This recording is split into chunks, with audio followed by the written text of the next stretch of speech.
stage. Like, well, if you don't write, you should write about that. So. Welcome to the Kia Oval for the final group stage game of Surrey's campaign. They host the Bears this evening. Surrey are top of the table. The Bears are third. We're not going to dress it up for you. No, you know what? We are going to dress it up for you. This is a potential dress rehearsal of the final that's going to be here in 2 weeks' time. Sunday, the 27th of July. Get your tickets. Get on down here to the Kia Oval. Already thousands of tickets have been sold. You're going to have the Blaze versus the Bears kicking us off in the semi-final. And then Surrey, the home team, will be hosting the final. They've already qualified directly for that competition, having topped the group with a very, very fine group stage. They've won 10 of their 13 matches, 1 loss, 1 tie, 1 washout. My name is Cameron Ponsonby. I'm joined by Wisden's Catcher Whitney, and the players are on their way out to the middle. The Bears won the toss and they elected to bowl. We've had a few changes for the home team, 3 in total from their last fixture. Alice Capsey, Phoebe Franklin and Rhiannon McDonald-Gay are all rested, and Priyan's Chathli, Tilly Courtine-Coleman and Paige Schofield are back into the mix. Catcher, what can we hope to expect this evening? We've got a very short boundary to one side. We're a long way over to the Harleyford Road end. I'm hoping it might mean some runs. Yeah, definitely. We've seen a lot of runs scored on this oval pitch in the competition so far. A lot of runs hopefully scored square of the wicket. Looking forward to this one, actually. Warwickshire have had a strong last couple of matches. They've won 2 out of their last 2, having faltered slightly with 2 consecutive losses. Had a bit of an up and down start to the competition, really strong middle, and they're a really, really strong outfit. They've got very exciting Davina Perrin at the top of their order, who'll be taking the field later, who we have both been talking about how excited we are to watch bat. And a bit of a new look Surrey side as well. And Izzy Wong to bowl. What more could you want? Well, quite right. We have a very exciting batting and bowling unit in the Bears visiting the Kia Oval this evening. Izzy Wong, England's superstar, will have the ball in hand and get us underway. But also keep an eye out for Millie Taylor and Phoebe Brett. Phoebe Brett has recently got a wild card signing from the Birmingham Phoenix, and Millie Taylor you'll see in action later this evening. She's been the second leading wicket taker in this competition. So a stern test for Surrey, and Bryony Smith, the captain, will be facing the first ball of the evening. Short of length, pushed into the offside. After all that, quite a sedate start. Yeah, good intensity from the Warwickshire fielders, though. 3 of them converging on that and making sure it gets straight in there. That's what we like to see in this game, which is effectively a dead rabbit. Well, no, we're going to go with dress rehearsal still. It's live. It is live. It's on a beautiful sunny evening here in South London.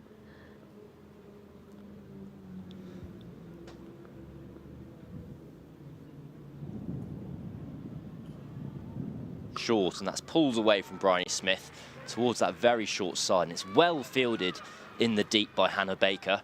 They'll get back for 2, but an early indication of just how short it is over to that Harleyford Road end. So as you're looking at your screen at the moment, over towards the leg side for the right-hander.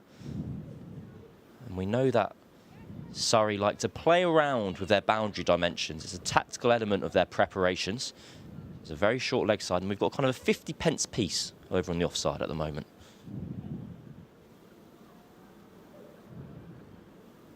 Big swing and a miss. Early signs of movement for the Bears. Yeah, just to illustrate the boundary point a bit more, we saw on that last delivery there was a very fine gap to pick for Chathli on that side. But because of the shortness of the boundary, had that boundary been slightly longer, she could have picked that gap, but it's just too tight for her to make on that occasion. Got a very exciting young team, the Bears. Davina Perrin is not their only teenage superstar.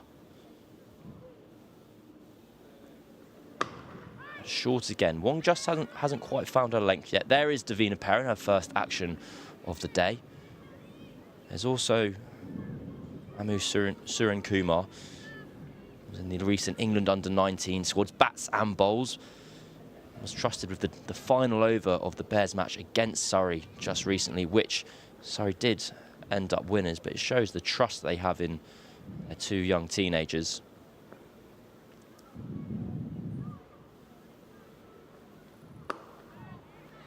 That looked to just stay a little bit low. It wasn't that full from Izzy Wong, but dug out by Bryony Smith. Yep, bit of a reunion for that under-19 squad. We've got Tilly Coleman in the Surrey lineup as well, 17. Was also part of that under-19 World Cup out in Malaysia earlier this year. Was in Malaysia. Never been quite sure why it was in Malaysia. No, but I'm sure it was lovely. I'd love to go. I think it rained quite a lot. Well.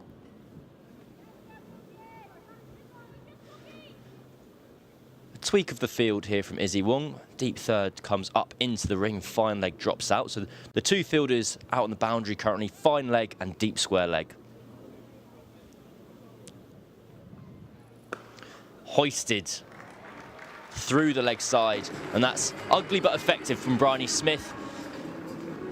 A big slash across the line, 4 runs, 6 runs come from the first over. It's 6 for no loss. Yeah, if you look at this was a real slap.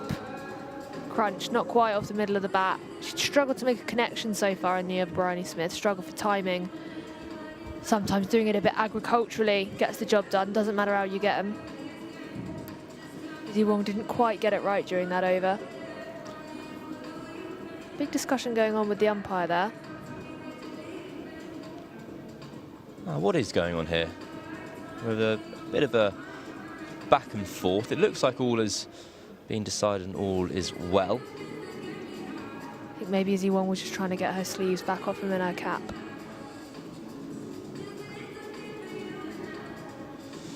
Right, we'll wait for confirmation of who's going to open the bowling from the pavilion end.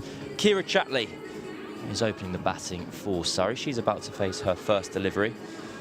We've seen a lot of Kira Chathli this year. She captained the team in the absence of Bryony Smith earlier this year. Loves to sweep. Has played a number of very fine hands. It looks like we're going to have Phoebe Brett from the pavilion end. So fresh off her 100 deal. You can see the young bowler in action.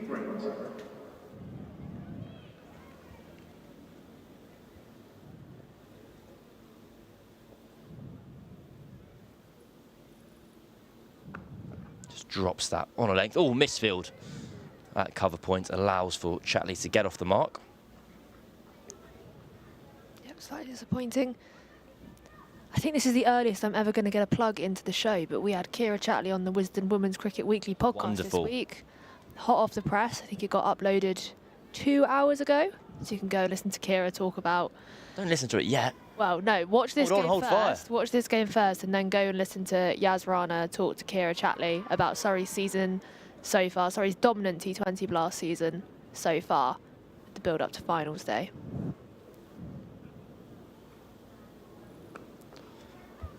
Bryony Smith looking to give herself room. That sneaks through, and that boundary is so short to the offside. It goes all the way for 4. So neither Bears bowler quite finding their length at the moment. Brett bowling with that offside field up in the ring. Long off is out to encourage the batter to hit straight, and there's also a deep mid-wicket in play. That was cut away by Smith. She moves into double figures. This time pulled out into the deep. It should just be 1 run, and is. So how was Kira Chathli? Was she in good form? She was in good form, as you would expect from Blast table toppers. Yeah, very good form, very positive about the competition and how it's gone so far this season. Obviously in that bedding in phase, but there's been a lot of positives to take from it so far. And that's 4 more. Elegance from Kira Chathli, just leans on that ball and drives it through the covers. It's been an expensive first over for Brett. 10 runs off it, still 2 balls to go. Yeah, if you look at this, there are 4 fielders close in there, and she's picked the gap twice now. It's got to be so precise to get through those fielders because they're quite close in, very close together on that inner ring. She's done that superbly. Well, Kira Chathli played one of the more remarkable innings I didn't see because I wasn't at this match this year. Where against Hampshire in the first round of the T20 County Cup, or the 3rd round, but the first round that Surrey played in it, she made a 95 of 47 without hitting a 6. Wow. I think she hit 21 4s. That's a play and a miss. Good recovery from Brett. 2 dot balls to finish the over. 2 overs gone, and it's 16 for no loss. Yeah, and that was a very good tape behind the stumps for Tasha Wraith.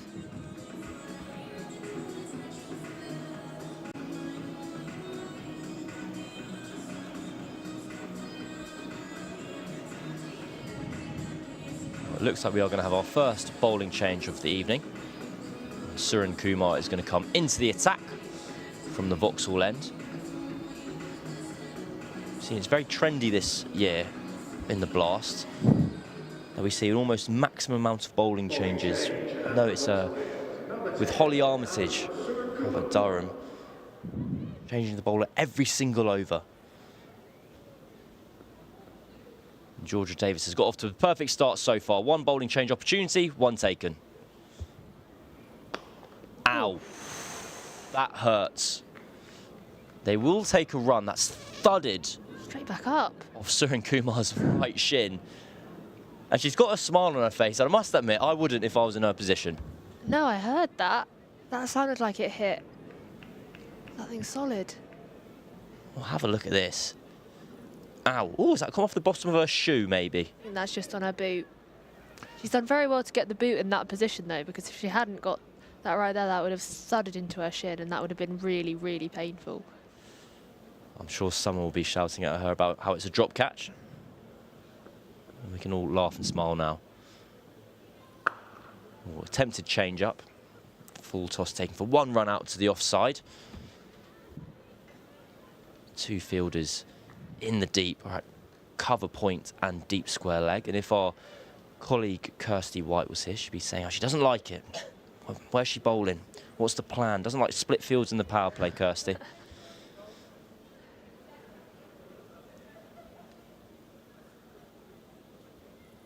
Lifted into the deep. Is the fielder in the game? No. Skips away off the outfield and for 4 runs. But for a moment, Bryony Smith would have been nervous.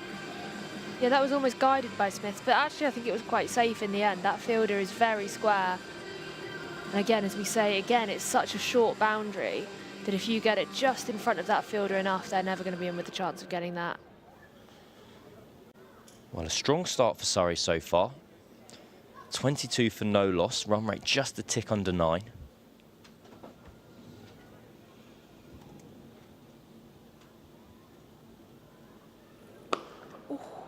That is belted down the ground from Bryony Smith. We saw her play that shot earlier on in the innings when Suren Kumar got her foot in the way. This time, it runs all the way through to the boundary. And that is brutal power from the Surrey captain.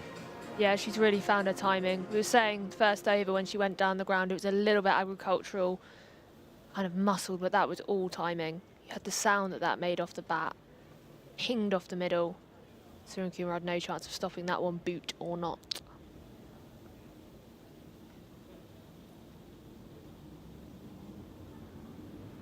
Bold. Suren Kumar strikes back, and after 2 boundaries from Bryony Smith, Suren Kumar gets her first wicket of the evening, and what a celebration from the former England under-19 player as well. The Bears are on the board themselves, and it's an important blow for the visiting team. Yeah, what a response. Crunch for 2 boundaries and you come back with this. Yeah, off stump, great line, skidded a little bit. Smith looking to play across, looking to go square this time. Just keeps a bit low, maybe. I think you're right, catcher. We saw that from Izzy Wong's opening over as well, where she dropped short a little bit and the ball just kept low. So something to keep an eye on over the course of the innings. Suren Kumar enjoyed that one a lot.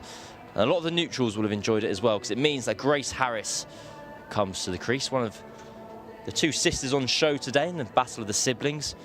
Grace's sister Laura playing for the Bears tonight.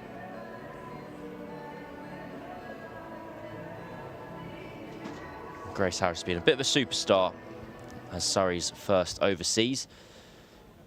Bat and ball, she's been incredibly important, and well, 10 wins out of 13 and an automatic place in the final.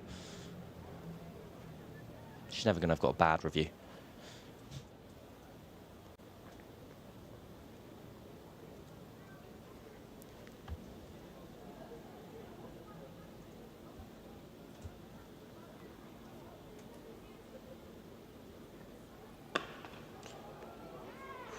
Well, they'll scamper through for 1, just about. Potential for overthrows as a misfield backing up, and they come back for 2. And the shot at the stumps was warranted. Surrey Kumar's over eventually goes for 12, but they do have the all-important wicket of Bryony Smith. After 3 overs, it is 28 for 1. Yeah, I was about to say really good backing up there, really good intensity in the field, but not quite getting the execution correct. So Surrey Kumar celebrated that wicket wildly, and with good reason actually, because her bowling figures for this season, she's been quite economical, but that wickets column just hasn't been ticking over. Only her 3rd wicket of the year. She's into her 8th match. She's conceded her runs at just 7 and over. So it's been a very impressive maiden campaign for the teenager. 2 of those wickets have come against Surrey. Exactly. Right. The skipper sticking to the plan of always making bowling changes. We're 2 from 2 so far. Georgia Davis is going to come on from the pavilion end. That's heaved into the leg side. Does it find a gap? Yes, it does from Kira Chathli. And the Surrey vice-captain is up and away. The runs continue to flow, 32 for 1. Yeah, got through those fielders perfectly. There's a big open space there, just inviting that drive. It's one of the longest boundaries on the pitch. Well, there's no two ways about it. The boundary to the offside is about 50 yards, and the one to the leg side is about 120. So it's a big hit out there. And that'll be 4 more. No, it won't. Well fielded at backward square leg. I'm actually genuine. I'm not the boundary dimensions. I understand, as in like the parameters the boundary rep has to be in for women's T20 games. I'm more interested in the shape, as in how do we decide the shape of a boundary? Goodness me, Chathli gets away with that. Just died on Surrey Kumar at mid-wicket. For a second, it looked like there might be a catching opportunity. Catcher, I'm delighted you've asked this question because you've touched on my favourite subject of this year. So, I noticed this earlier this year when we were at Beckenham. And every time we'd rock up to a Surrey women's game, the boundary was always a different size. And they were always peculiar. There were always big pockets in one direction. They'd cut it off so it'd be shorter at long on. And basically, they've since learned, Kirstie White confirmed as such, that basically the coaching team and the leadership team, it's part of their preparation, it's part of their strategy. Strikes Harris on the pad, a bit of an appeal from behind the stumps. And they'll look up their opponents and where their opponents are strong and weak and where their boundary scoring options are, and they'll make the boundary accordingly. Wow. So this has been designed, this boundary you see in front of you, by the Brains Trust at Surrey. Can we get a hold of that stats back? Or I'd love to. Well, today it's been forced a little bit because we are so far over to one side of the ground that from, effectively as you look at the screen now, where Grace Harris is from long off through to point, there's no choice. That's as big as it can be. And there it is being targeted, long off, brilliant shot from Harris. Frees the arms, and what was otherwise going to be a very fine over from Davis goes for 9 in the end. 4 overs gone, 37 for 1. yeah, bludgeoned down the ground from Grace Harris. It's one of her signatures, that. Waits for it, watches it onto the bat, directly under the eyes, textbook. She's always a very aesthetic player to watch, is Grace Harris. So yeah, we need to find our ways to get one of these stats packs and see why, with this configuration, with these teams, we have such a large boundary out towards the gasometer side of the ground. Surrey Kumar is going to bowl a second over. She's been kept into the attack, so the run of bowling changes comes to a sadly early end. I don't think I've commentated with you this season where you've been not wanting bowling changes. Swing and a miss. Well, I've just found it quite interesting how the styles and rhythms of T20 cricket change, and that we saw a match, Surrey's last fixtures, the ball was swinging early on. The visiting team had kept their pace bowler on throughout the power play, looking to use the swing for as long as it could possibly last. Lofted over cover. That'll plug and just be a couple of runs for Surrey. And I find it interesting how the two prevalent tactics are so contrasting. One is keep your pace bowlers on for as long as possible at the top to try and extract as much swing as possible. And the other one is keep the bowlers changing as often as possible, keep things fresh. I think it's dependent, right? When you keep a bowler on, to take advantage of those conditions. As you said, it is because the ball is swinging. Perhaps when you are making changes, you've made a very quick judgment on a surface, as you have to in T20 cricket, because you can't afford to waste an over or have a big over when you're expecting the ball to swing and it's not, and you're wanting to make those constant changes. Constantly change the angle the ball is coming from or speed the ball's coming down. I've seen it actually with Izzy Wong in the international stuff. She mixes her pace up quite a lot. She's taken the pace off a fair amount. And in T20 cricket, especially the T20 blast. Driven up to mid-on. Will it sneak past the fielder? It does. Does it find its way to the boundary? No. Excellent work in the deep there by Hannah Baker. Saves her teammates' blushes. Really good yards put in there by Baker, who's sprinted all the way around from deep mid-wicket round to long on. Keeps it to 2. Yeah, she's a really good fielder, Hannah Baker. I remember watching a match she was playing in, I think last year, and thinking how much of a difference she makes in the field. Georgia Davis and Surrey Kumar just having a little conference at the moment. We'll have a tweak to the field. Of course, in the power play, you're only allowed 2 fielders outside that 25-yard circle for the first 6 overs. We've just shifted the leg side field round. There's now nobody behind square on the leg side, almost tempting, teasing Grace Harris into playing a kind of paddle sweep. She goes for it immediately. Appeal for LBW not given. Well, that is a shot she likes to play, Grace Harris, just tucking it around that corner. There was that one there at Beckenham where she played a load of them in a row, won the game. This is a bit of a game of cat and mouse here between Warwickshire, the Bears, and Surrey. Because Harris wants to play that lap, wants to play that scoop to fine leg, and so do Warwickshire. They're kind of daring her to play it again. This time she flicks it behind square on the leg side, and that will be 4. Just a loss of line by Surrey Kumar there. And another frustrating last ball boundary for the Bears. After 5 overs, it's 46 for 1. You're watching the Surrey live stream. I'm Cameron Ponsonby. I'm joined by Wisden's Catcher Whitney. You see a replay. Whipped off her pads. Straight round the corner, no doubt. Down to that short boundary. It's been a bit expensive, Surrey Kumar, but that wicket of Bryony Smith, key breakthrough. We know how dangerous Smith can be.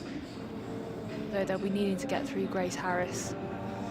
I'm sure we'll speak about her at length later in the evening as well, but you recently interviewed Davina Perrin, who is kind of one of the stars of the modern game at the moment. She's only 18 years old, but she's been on the scene for ages. She was signed by Birmingham Phoenix as a 15-year-old, I want to say. What was it like talking to her, and kind of how was she about her season when she's performed so well? Yeah, she's been brilliant. She's the leading domestic run scorer in the blast, only behind Susie Bates, who made her international debut for New Zealand 5 months before Perrin was born. Izzy Wong back into the attack. And she's been brilliant. I couldn't quite believe, actually, that she was still 18, because I've always had it in my mind Davina Perrin is a really young player, but as you say, she's been around for so long now. You're like, oh, surely she's not a young player anymore. No, she was so young when she started that she's still an incredibly young player. One of the highlights of that interview, well, actually, no, the highlight of that interview. I've seen Georgia Davis kind of digging a bit of a trough on the front foot line for Izzy Wong. You can really see that on your screen there. Don't know how the ground staff will feel about that. That's heaved into the leg side and just be 1 run out to deep square leg. Izzy Wong is someone who needs a lot of trust in that delivery, and she struggled with her run-up in previous years. I remember talking about it a couple of times. She puts a lot of load through that front leg. She needs to have the trust that it's going to hold when she comes down, because she struggled a bit with it in the past. Yeah, just going back to that Perrin interview, one of the highlights of it was asking her who her heroes were, expecting her to say, you know, Heather Knight, Tammy Beaumont. Grew up watching those players? Nah, Viv, Brian Lara. Pulls out towards deep square leg, and that'll beat the fielders to the boundary. 4 runs. A lovely swivel pull from Grace Harris brings up Surrey's 50 there, 51 for 1 within the power play. Still 3 balls left with the fielding restrictions. We'll see the replay here, just short from Izzy Wong. It was just leg side, so Harris was able to turn it around the corner and help it on its way to the boundary. Yeah, that doesn't look like the length to be bowling tonight. We saw Surrey pushing it forward and getting one to stay low and skid through. Izzy Wong can just throw it up full here. Short again, and this time it beats Harris. That's a wonderful answer for an 18-year-old. Because I often think about this. So I'm in my 20s for another 2 weeks. So we can discuss that another time. But even for myself, like Brian Lara was my favourite player growing up, but kind of just missed him. The reason he was my favourite player is because he was the PlayStation game. He was the character that was so good they made a game about him. Top edge. Will this go all the way? No. One bounce, two, and over the rope. So another boundary for Surrey. The runs are flowing this evening. They move on to 55. The run rate's almost at 10s. Harris is, well, cantering along at 20 off 10 balls. She's hardly played a shot. Another free boundary for the home team. But for Davina Perrin, 10 years later, to still be name-checking Viv Richards and Brian Lara, I guess the greats live forever. Well, even for me, I'm slightly younger than you, not that much younger than you.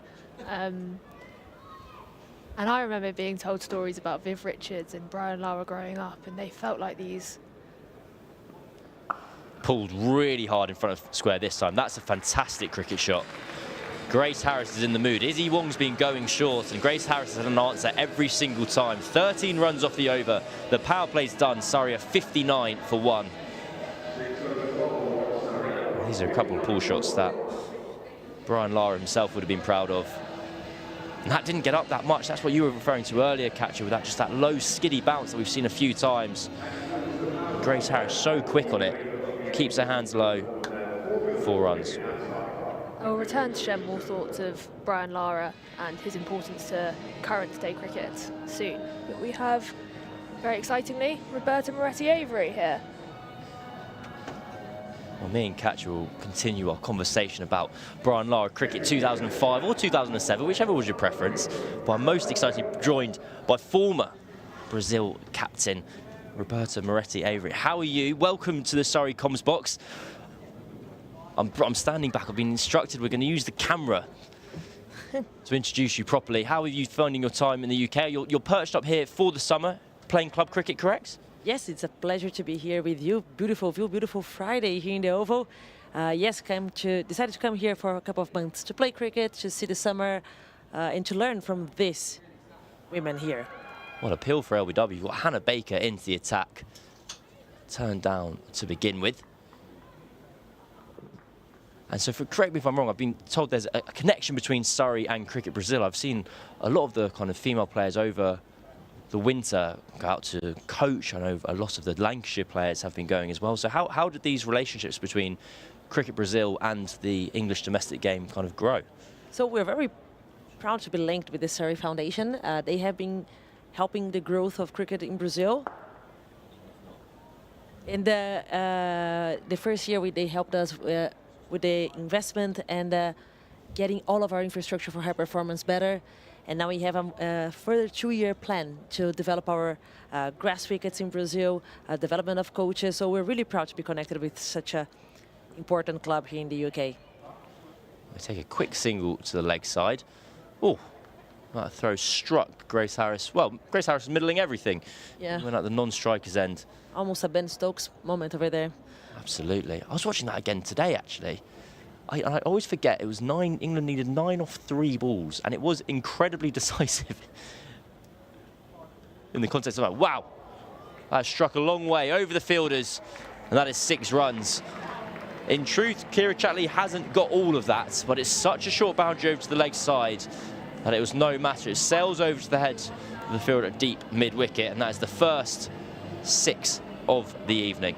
And they have been fighting here to get their lengths right. I think they're bowling a little bit too short for Harris, as we saw with Wong.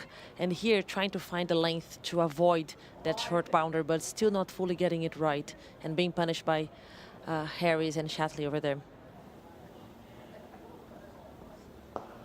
Well, this time she lifts it over mid-off. And that's a brilliant 1-2 from Kira Chathli. First time the power to lift it over mid-wicket, and second time the precision to strike it over mid-off. And Surrey, well, the runs keep flowing. This time Hannah Baker does find her length, but Kira Chathli skips down the wicket, and it's 4 more. And so you've managed to, with Cricket Brazil,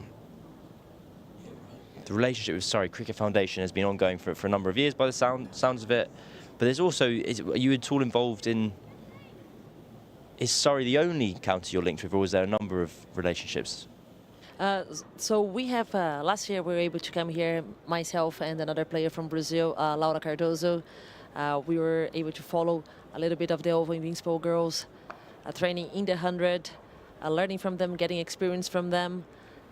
I think, especially because we are a new country, we're learning. We talk about development of cricket in Brazil, we're talking about 15 years. So this learning from the coaches, learning from the administration, learning from these role models that we have here is very important for us. We have to see what good looks like so we can come back and implement it in the country. And kind of what role, because I think a lot of people listening to this will kind of hear Brazilian cricket and they won't put 2 and 2 together. They'll think, naturally, we all think of kind of football when we think of Brazil. So how did, when you talk about the kind of cricket being 15 years old in the country, how did it start? Kind of what role did you play in that? How did you get involved in the sport yourself? Well, actually, I'm 15 years of development of cricket for Brazilians, but cricket has been played even before football. It started 24 years before football. But we started cricket for Brazilians 15 years ago, giving cricket in schools. So we started with 1 school, 26 kids, and currently we have more than 80 hubs and 12,000 kids playing cricket every week in Brazil. Well, Millie Taylor into the attack. She's had a very fine season with the ball, has Taylor. 18 wickets. She's the 2nd leading wicket taker across the group stage. Kirstie White bowling left arm leg spin. It's an unusual skill, and one that is always, well, takes people by surprise. That's very full this time, punched up to mid-off. She's got to be careful with her length here, as Roberta was saying, it's such a short boundary to one side. It's so short straight towards mid-off from this end. If she gets too full, Grace Harris will be targeting that boundary. So a sweep shot and they come through for 1 run. You spoke a lot about the bowling changes that is happening, and I love this about T20. Do not let any batter feel comfortable. If they get used to speed, let's bring pace, let's bring left arm pace, let's make them uncomfortable every time. I like a lot of bowling changes like we have seen today. Well, that's lifted high and far. Waved on its way by the fielder at long on, and Kira Chathli is adding the power to the precision she's always had in her game. We're used to seeing her sweep, we're used to seeing her pick gaps in the field, we're not used to seeing her play shots like this where she scampers down the wicket and lifts it over long on. And Davina Perrin there, waving it over her head as it sails off for another 6.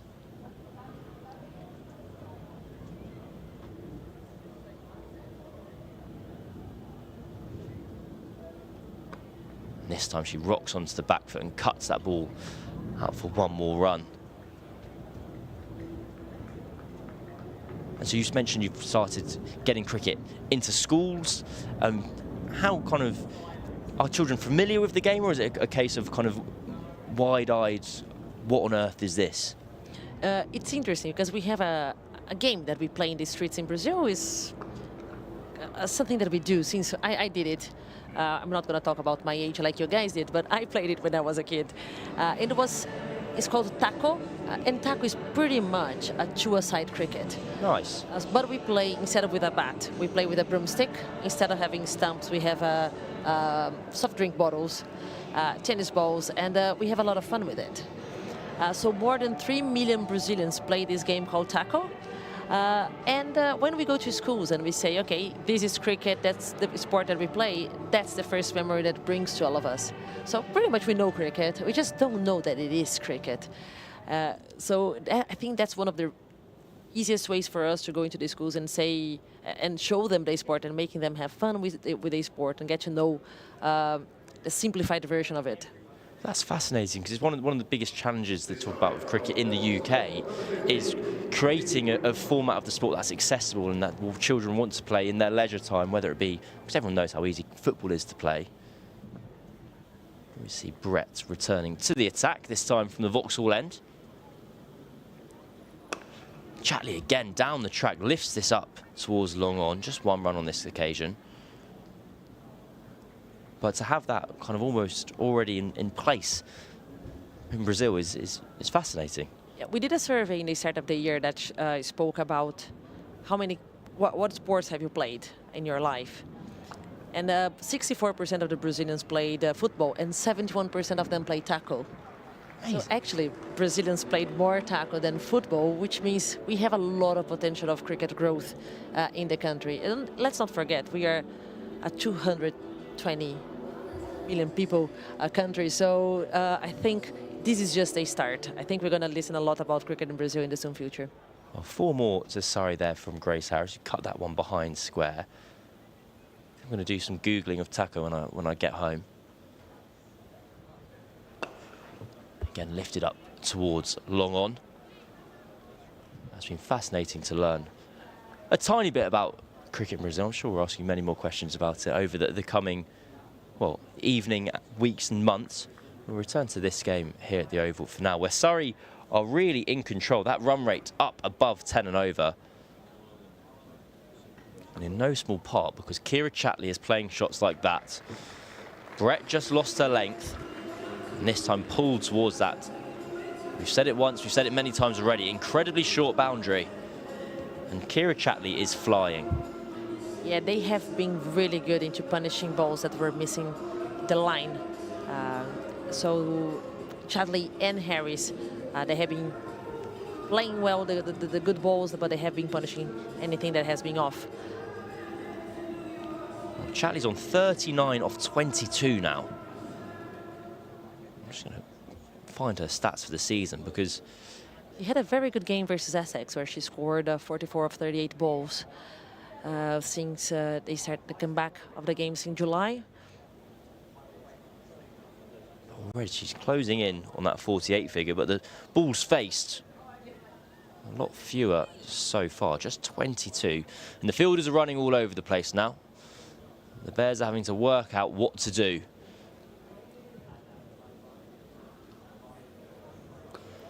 That's 6 again.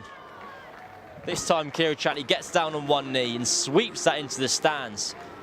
Cover point had just come up into the ring from the offside. They shoved another fielder out onto the leg side, but no matter. One knee, full 6. That's a beautiful shot there by Chathli. So well timed, and unfortunately no chance for the fielders, although they were placed correctly, but too short of a boundary for a great shot.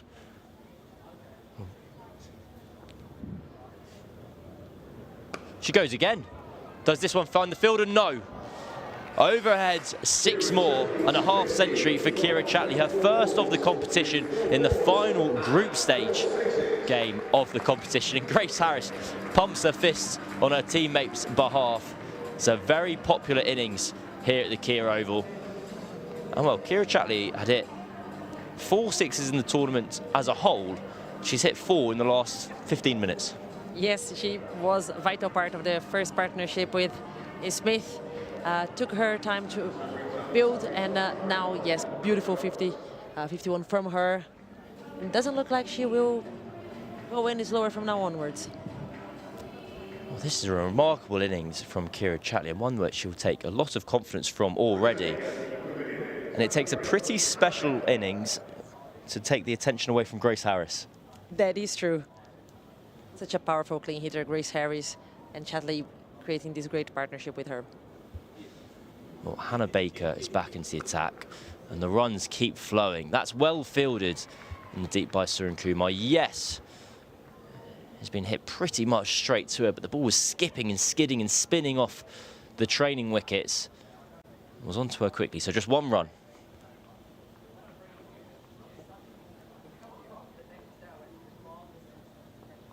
Full and not out. Is that a missed stumping? I don't know.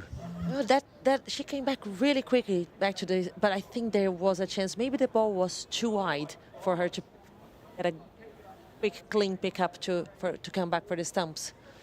Well, she just seemed to lose her balance in that Wraith. Chathli was a long way out. Goodness me. Chatli's unstoppable at the moment. That's 6 more. This time she goes over long off rather than long on. An almost sheepish smile from Chathli, who seems to be in one of those zones she can't quite believe. We have a saying in Brazil that every time there's a dropped catch or a missed stumping, any chance of wicket that it's missed, there is a boundary afterwards. We actually started even making these stats on it because the amount of times it's happening is almost like a release of energy from the person that maybe was not supposed to be there that long anymore. Well, a change in the field. Long off goes out. Oh, we'll wait to see if that's given as a wide ball. Chathli walked a long way across her stumps. Nope, no wide given. But this is interesting. This is forces. This shows the predicament that the Bears have been forced into. Hannah Baker bowling, leg spin around the wicket to the right-handed Chathli. And will this be out? No. Just evades the fielder. The spin kicks the ball on. It's 4 more. Oh, look after yourself. Be careful. Almost had a fielder tumbling into the stands there. Yeah, it's just Tara Callis giving her best to try to pick up this ball back. But you can see the speed that it goes after the bounce. Just rolls very quickly to the boundary and gives another 4 runs. Well, what can the Bears do here, Roberta? Because they're trying everything. And at the moment, Chathli has an answer for all of it.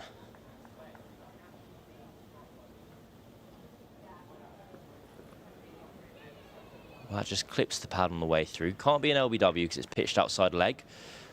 But it's a single and she keeps the strike. Halfway through the Surrey innings. We wait for confirmation that the over's done. Yes, indeed, it's 115 for 1. Yeah, I think at this moment you have to make sure that you're avoiding boundaries. We can see over there with Chathli, 29 balls, 61 runs, is still going, and Grace Harris, 32 runs in only 19 balls. How much this partnership can still put, how many runs they can still put in the board with all these wickets in hand. This is a very powerful combination. Well, the partnership already worth the best part of 90. You see the bowling figures here. Just the 1 wicket, Surrey Kumar. She bowled 2 overs, 1 for 21. But no one's been able to keep it tight. The best, cheapest economy rate belonging to Davis and Taylor of 9 runs apiece. Phoebe Brett struggled to find her length. She's gone at 16 runs and over. And there you do see these 2 partnerships. But it's not just the quantity of the runs, it's the quality, it's the pace at which they've been scored. And well, Surrey currently on for a mammoth total. The Bears in the last games, they have been using 5 bowlers every game. And I think now it's the opportunity to see, okay, what else could we do here? What changes can we make? How can we learn at this for the finals that we're going to have ahead of us? Surrey Kumar back into the attack. Chathli walks across her stumps. Has that found the gap? Yes. Superman dive by Perrin in the deep, but it can't stop the ball going to the fence. Chatli's on a roll. I don't really know what's going on because every time she faces a delivery, it's flying across off to the boundary, and this is wonderful batting.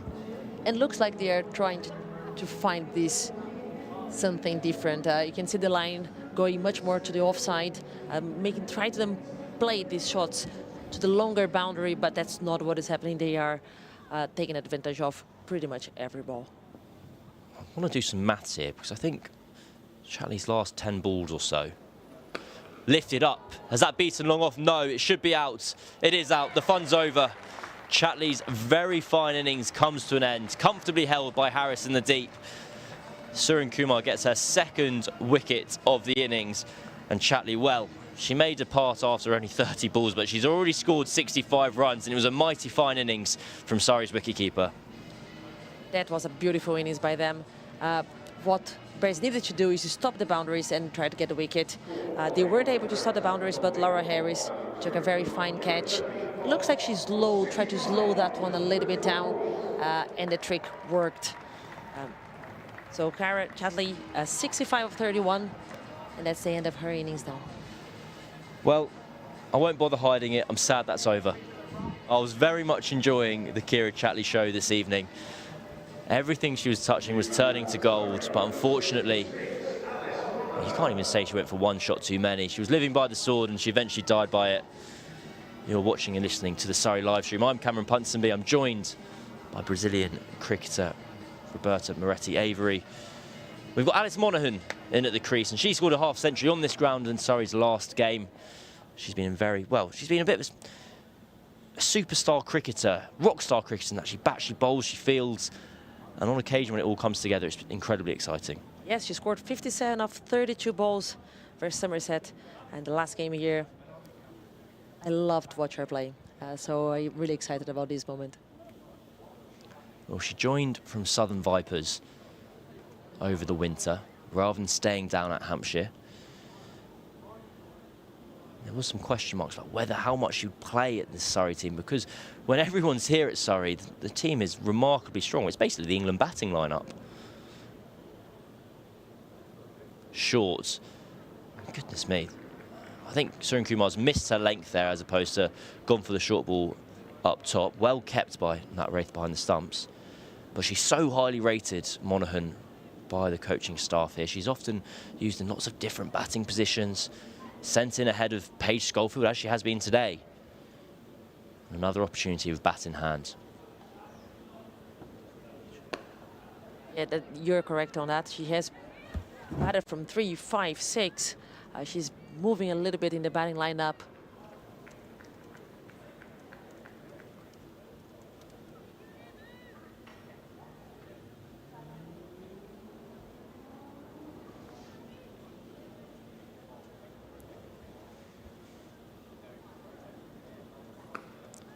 That's a beautiful shot from Monaghan. She strikes it. It also goes behind square into the vacant gap, so her account opens with a boundary. And even with that second wicket, the Bears just can't stem the flow of runs. Now, what they built in the first innings was the ability of now keep striking and knowing that there's still one of the powerful things of the Surrey team is that they bat really deep, so they know that they can keep coming, keep playing the shots, keep going for them, and knowing that there's still a lot of wickets in hand, and they can put a very high score here today.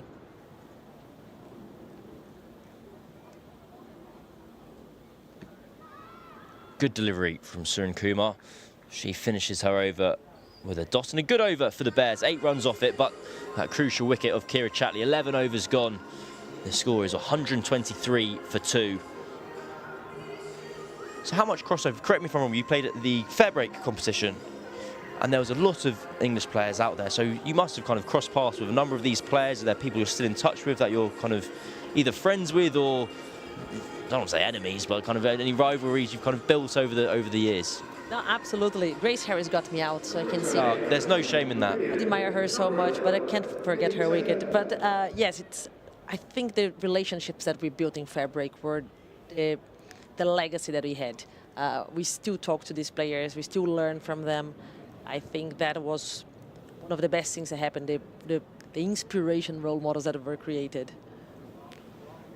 Taylor back into the attack, short, pulled out to the leg side. And for people who might not be familiar, what was the Fairbreak competition and why was it so kind of pivotal in the women's game? So Fairbreak was a competition that happened 22-23. We had 6 teams. And the teams were made from women from across the globe. So we had Australian, English, Indian players playing with the Brazilians, the African players, players from all over the country. It was such a great opportunity to learn, to play with these superstars. And also we played in beautiful Hong Kong, and we played in Dubai, which was something so special. But I was batting with Heather Knight. She was a captain, and learning from her, listening to her conversation was between overs, listening to the plans we were making while I was bowling. It was really special. It sounded like an amazing competition. It unearthed a lot of talent. Whoa, goodness me. Well, we'll have to do that one again. Taylor's let slip, and the ball's ended up by the square leg umpire. What is signalled here? What's the rule here? Should Monaghan be chasing after it? Well, the umpire's got his arm out. She's got her arm out. Oh, no ball given. I think because she started her bowling action. So I guess technically speaking, the ball has missed the cut strip, so it is a no ball. It's a free hit and a bit of a whoopsie moment for Taylor. That looks a lot like those games where it is quite warm outside, and today's one of those days and the ball just slips out of your hand. And she's punished for it. Monaghan down the track, targets that short boundary, gets 4 runs. That's insult to injury, that. Yes, you don't ever want to be in that position as a bowler. See the replay here. It's firmly struck by Monaghan. I still think she should have chased after the last one. If it was a no ball, it was a legal delivery. I think it was caught a little bit her by surprise. It looked like nobody was expecting that. I think no one knew the rule either. Yeah. I've completely forgotten what my point about fair break was going to be. I'll get back to it. I'll remember it. So a change of angle over there by Taylor. Monaghan goes to reverse, beats the fielder at backward point. That's wonderful batting.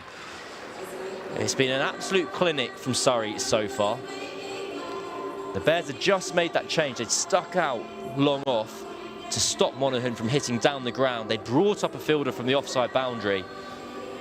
The space was there, the unprotected boundary was there. Immediately, Monaghan goes to reverse sweep, and this is why they think so highly of her ability to hit all around the ground. That's just smart cricket, isn't it? A easy way to get a boundary and also go into the bowler's mind.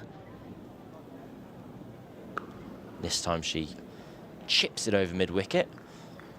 Grace Harris calls for 2 and will get it. I think one of the things that I have more impressed here since I'm watching all the games is how good the running between wickets has been in the women's game. I think that it shows the level of thinking on every single aspect of the game and making the game much better in terms of scores. Goes to reverse again, this time well fielded at backward point. Well executed by Monaghan. It's the end of the 12th over. The score's 137 for 2. Surrey going on at 11.5 and over here. They'll be looking for 200 and more. Right, we're going to have a look at this no ball again. Sorry, Millie Taylor, so we have to do this to you. Up she comes to the wicket and woof. Surin Kumar in the background there. She wasn't sure quite what was going on. Ah, well. I remember I used to have a DVD called Tough as Duffers, and it was Phil Tufnell presenting a series of cricket bloopers, and as an 8-year-old I found it very entertaining, and that would have very much featured in those compilations. Izzy Wong is going to return to the attack for her 3rd over, bowling from the Vauxhall end.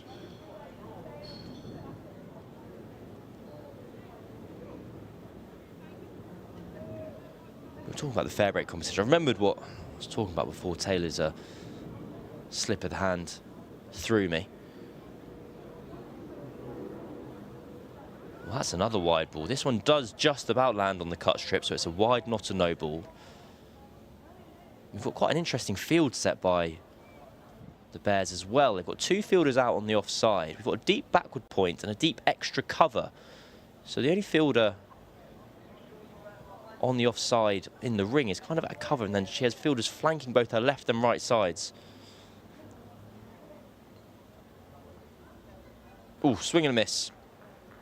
But what I was going to say was that Mahika Gore kind of was really kind of not spotted, as it were, at fair break, but she really kind of came to international attention through that competition. Absolutely. The first fair break that was held in Dubai, I think she was still too young to play. So she was a net bowler for our team. I think she was just 14 and she was already quick and special. In the second edition, she was able to play, and we could see the start of her performances. And now she's just flying. Her height, her action, everything makes her a very special player. Well, she played fantastically well for Lancashire the other evening. After 2 overs, she won the first 2 overs of the innings, or overs 2 and 4. She had figures of 3 for 1.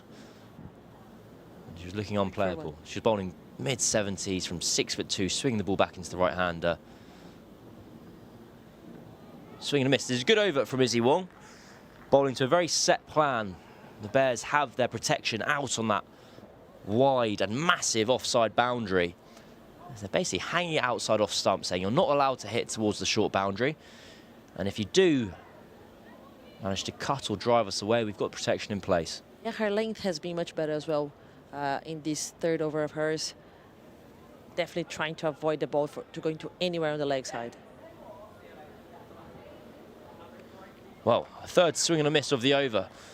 Monaghan smiles back at Grace Harris. She says, take a breath, bat on ball. All the batting cliches that you can imagine. It's amazing how many times we have 2-dot balls, especially on T20, and sometimes you have to go back to your basics. Watch the ball. What's your plan? What are you going to do here? How are you going to get off strike?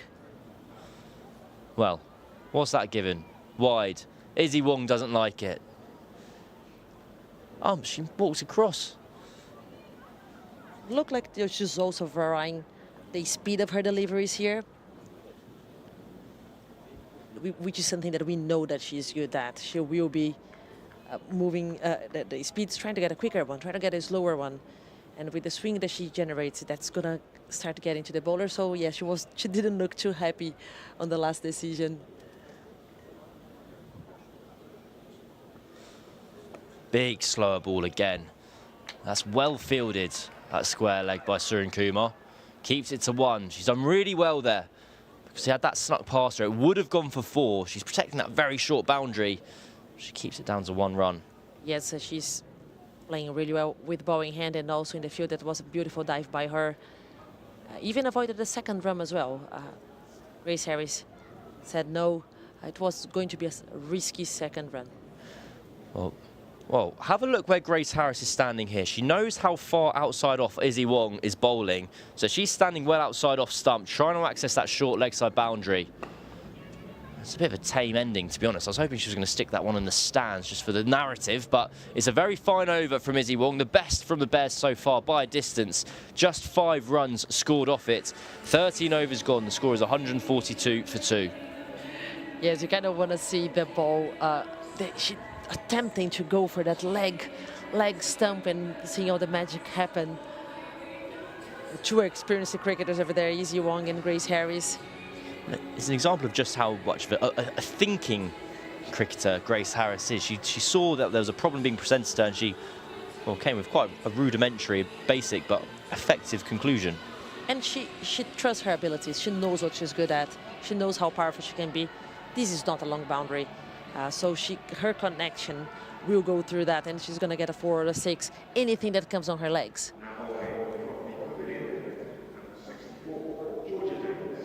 Well, Georgia Davis, the skipper, is going to return to the attack from the pavilion end. Again, no fielder out to that cover point area. Oof. Well done by Nat Wraith behind the stumps, because that was quick and down the leg side. This is difficult for the Bears. They're trying to bowl very straight and leg side from this end to cut off any access to that short offside boundary. Yeah, you see all the boundary fielders in front and to the leg side. So they're happy to give a run. They're happy to keep them just rotating the strike over there. Oh, that's really well run. Just found a little pocket, and that's deflected off Grace Harris and is running off towards the boundary. It doesn't go to the ropes, so we don't have any potential controversy. It's the second time Harris has been struck by a throw this evening. And this time she even already apologized before. They didn't attempt a third run, or in the nice spirit of green. So we're going to see Davis bowling very tight to Harris, trying to force her to hit the ball into the leg side. Lifted high, it's a big boundary. Has it got the legs? Fielder underneath it, caught. Simple as you like from Davina Perrin, who has a little look back into the crowd there. I think there might have been something shouted as the ball was on its way, but she's a very, very fine fielder, the 18-year-old, and held that comfortably. That was the plan, wasn't it? Very nice catch, great delivery. Daring them to hit the boundaries on the long legs side boundary. And a beautiful, comfortable catch taken by her, and the cheek look to the boundary. I really like that look into the stands there from Davina Perrin. We'll never know what was said, but we can all imagine it. Something along the lines of drop or Some jinxing thing, yeah. Good work from DP. I love it. Don't we? Goodness me. Well, I mean, Grace Harris is a hell of a shot to go from the Aussie international. It's a big hit out in that direction. She takes on the big boundary and it gives the Bears their 3rd wicket of the evening. But the bad news for the Bears, Paige Schollfield's in. Yes, as soon as I saw her name coming down, we spoke about service depth and how well they bat. So when you have Schofield coming, number 5, last time she played for Surrey, she scored 37 of 25 versus Lancashire. So yeah, interesting battle is still happening here. Oh, that could be 5 wides. That's really painful for the Bears. And just when you thought they might be dragging some momentum back in this game, 5 wides brings up the Surrey 150. And it's just the worst. It's the worst feeling for a fielding unit because you're no closer to the end of the innings and 5 freebies have been given to the opponents. Yeah, it's all about momentum and pressure in T20. And they built pressure back to the new batter. You don't want to see that one as an X ball. Chipped up the ground, down the ground even. Be 1 run, so Schofield is off the mark. We're seeing Davis really sticking well to this plan. I know that she snuck one down the leg side which went for 5 and be frustrating, but it's all in the context of this plan of staying tight to the stumps, taking out the offside. I think she has been really successful in the last, in this plan. You can see deep square leg, you can see cow, long on, long off, bowling full, bowling straight. Well, that's a bad delivery. Helped around the corner by Schofield. She gets her first boundary, and having just been praising Davis for sticking to her plan, she gets a bit loose there, loses her line, loses her length. That's a simple boundary for Schofield. I hope I didn't jinx it.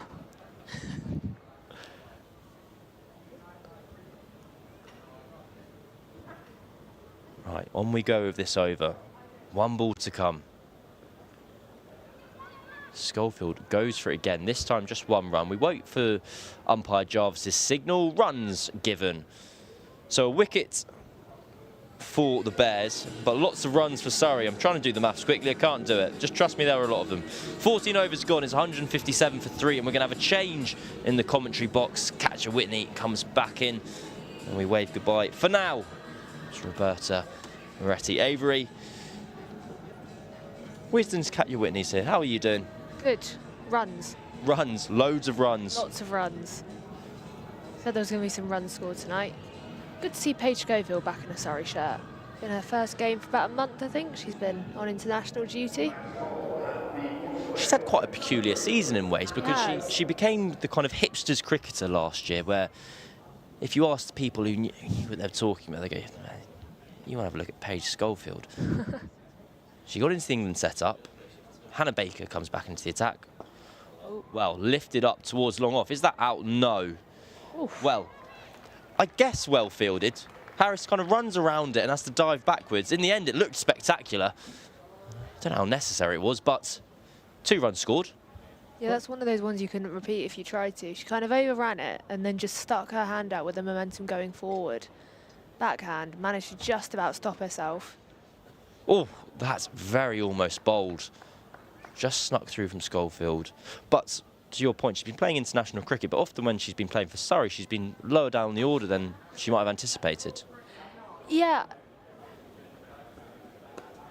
One of the innings of the summer, last summer, was the innings she played opening the batting for. Was it opening batting on number 3, top order? I think it was opening the batting. I'm going to say it was opening the batting. We'll go with it. Was. In the 100 for Oval Invincibles. And that was the moment that suddenly the hipsters narrative became mainstream. But she doesn't normally bat up there for Surrey, and Then she came into the England squad for that series in South Africa, didn't play, got that ankle injury. But even if she was going to play, John Lewis, at that time England head coach, said it would have been in the middle or even lower order. I don't think she's had a role established for herself. Heaved into the leg side. Does that have the legs? No, but it doesn't matter. The fielders are straight. That man celebrates. It doesn't count if it bounces, sir. Sorry. He just done some fielding. 4 runs. A loose delivery from Baker there. He looked out towards the boundary, expecting to see a fielder, but no one was to be seen.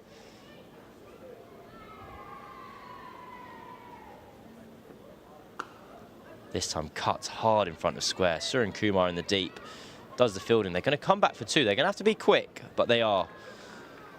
So again, a good over goes to waste for the Bears. 4 runs off the first 4 balls and 6 off the final 2. It's another 10-run over for Surrey. It's 167 for 3 after 15.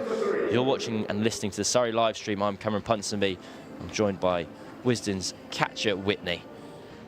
Just to finish my thought on Paige Schofield, to me, she is a classic number 4 batter. That's where she should bat. That's also where everyone wants to bat, and where everyone should bat, where everyone in Surrey wants to bat, where everyone in England wants to bat. So she's going to struggle, you know, she's not going to, if we're talking in an England context, she's not going to outpace Nat Siva-Brunt or Heather Knight for a good couple of years. Even in a Surrey context, when all the internationals are back, and even today we see, even when internationals are in, she is a classic number 4, and that's where she should be batting, but she's kind of been moved up and around these orders, and she's not had a clear role. I also think she's not played enough, and that comes in from England putting her in squads and then not playing her. Millie Taylor back into the attack. So we've played her well so far. 24 runs off her 2.1 overs so far. She's taken a lot of wickets this year. But I think that's kind of the point I failed to make earlier, which you've correctly made there, is there seems to be this kind of freight train of momentum behind Paige Schofield that's just kind of been slowed a little bit this year because she hasn't played as much cricket, which hasn't batted as much as we'd have anticipated. Yeah, I was kind of frustrated by it because when Charlotte Edwards came in as head coach. Wide ball there from the umpire.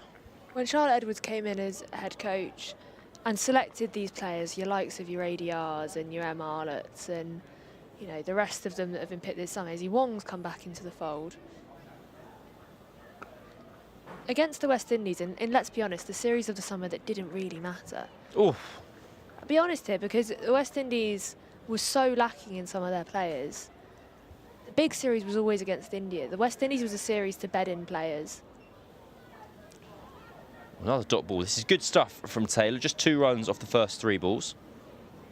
The rephrase didn't really matter. It mattered in the context of establishing an era and establishing a side in a new regime ahead of this India series. And the frustration with that was that Paige Schofield basically didn't play that series. Well, we're going for this sweep shot a lot. Well, we have confusion in the middle. Run-out chance at the non-striker's end. They're home safely. The bat's on the floor.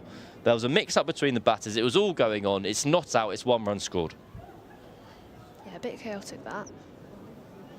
That again? No one Does that knows. come off the back of her bat? Yeah, it looked like it just swung round her bat. And then she drops her bat on the... gets stuck in Have the a look ground. at this. That's a remarkable shot. You see the reaction from Nat Wraith. It beats Schofield on the leg side. Well, now we're back and Alice Monaghan's playing reverse sweeps. This time it goes in the direction she intended it to. Monaghan moves on to 24. Well, there's a lot going on here at the Kia Oval this evening. And this is another example of some very fine batting off middle stump. And that's beautifully placed from Alice Monaghan. They're going to be trying to coach that back of the bat shot next. Right, I'm going to finish this rant on Paige Schofield. Yep. I'm going to get it out of my system. Yep. When that West Indies series happened, Paige Schofield barely played in that series. All straight up in the air. This must be out. Caught and bowled opportunity is out. Taylor has her first for the evening and her 19th of the season. Monaghan just looking to force the ball off the back foot, which was potentially just too full. And she's got to go, but no matter. She's played her role, 24 off 18. It's been a brisk cameo, and this was the end of it. Safe as houses. You'd normally say this is checking progress, but that run rate is not going down despite these wickets. We've now got 6 overs to go in a long Surrey batting lineup. It's a hell of a lot of damage that's already been done. I don't really know where Monaghan's trying to hit that, but the result is a wicket for the Bears. The new batter is Emma Jones, but more to the point, most importantly, as Suren Kumar gets ready to bowl from the Vauxhall end, it gives us a bit of time to finish the Paige Schofield epic. She didn't play in that West Indies series, or didn't play very much in that West Indies series. Then Nat Sciver-Brunt gets injured. Nat Sciver-Brunt can't bowl. There's no room for Paige Schofield in the batting order because England need that kind of all-rounder. They need that ADR figure, they need that MR lot figure. Paige Schofield doesn't play. So having been the first selected, having been selected even before the new regimes come in, I feel like she's got the rough end of the stick. Lifted into the leg side, it should be out, it is out. 2 and 2 for the Bears. Paige Schofield's got to go.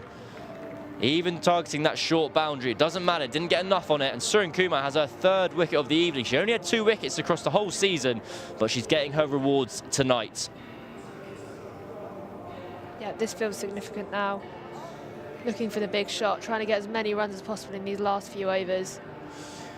We've talked about that boundary all night being close in, but she's hit it to actually the deepest pocket of that side of the ground.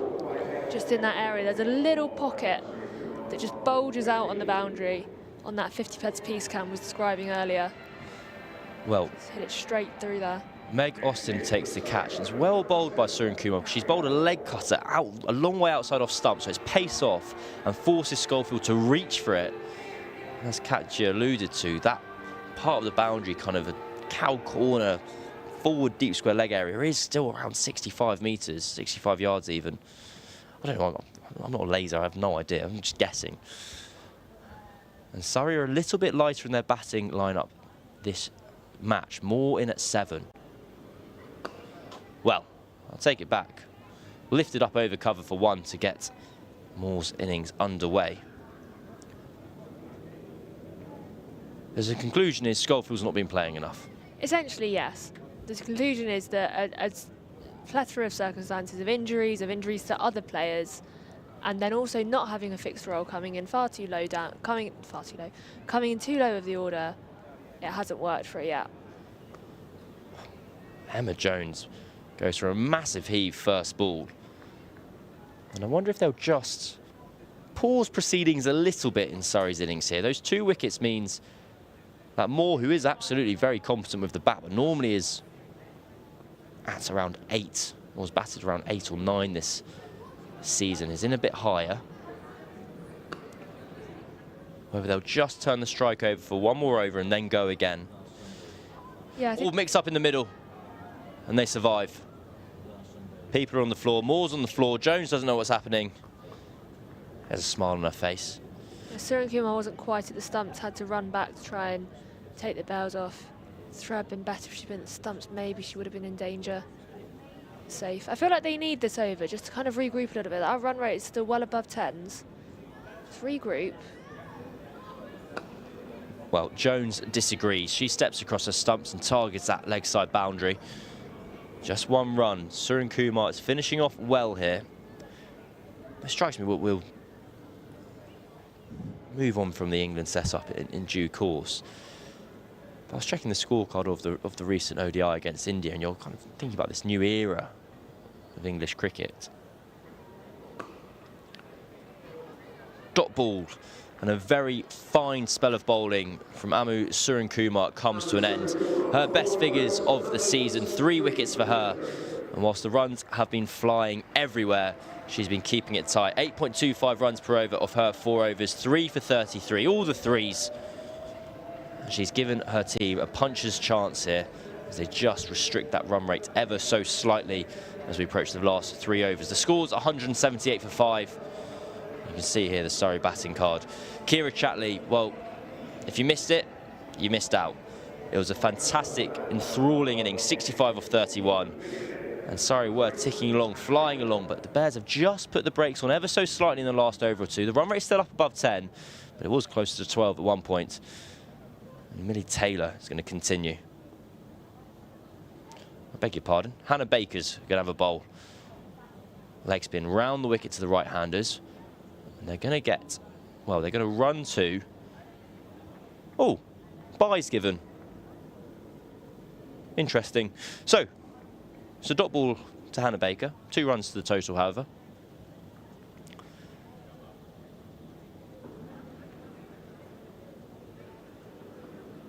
Gives herself room, Jones. Oh, mix up in the middle again. Out. No. Not sure these two have chatted before. No. Let's look at this. Well, have another look here. Moore sets off. Jones keeps watching the ball. And all's well that ends well. Oh, here we go. Oh, well, in umpire Jarvis's defence, that bat looked raised, but it looked beyond the line. And without the aid of replays, as we've just had, how are you to know? Well, it looked close, whatever it was. But again, that throw wasn't quite pinging in. Just do a little bit of work, did Baker. But my final point on the ODI team Yes. was that we're in a new era. Pulled straight to the field at deep square leg, so it's just 1 run. Was aside from Emma Lamb, everyone's the same. Yeah. Well, I guess you had ADR in that batting lineup as well. I was actually at Southampton on Wednesday. Oh, now that's kicked, and we might have to have a little concussion check here because I think it's bounced up and hit Moore in the helmet. It has indeed. So, Surrey doctor comes running out to ask some simple questions.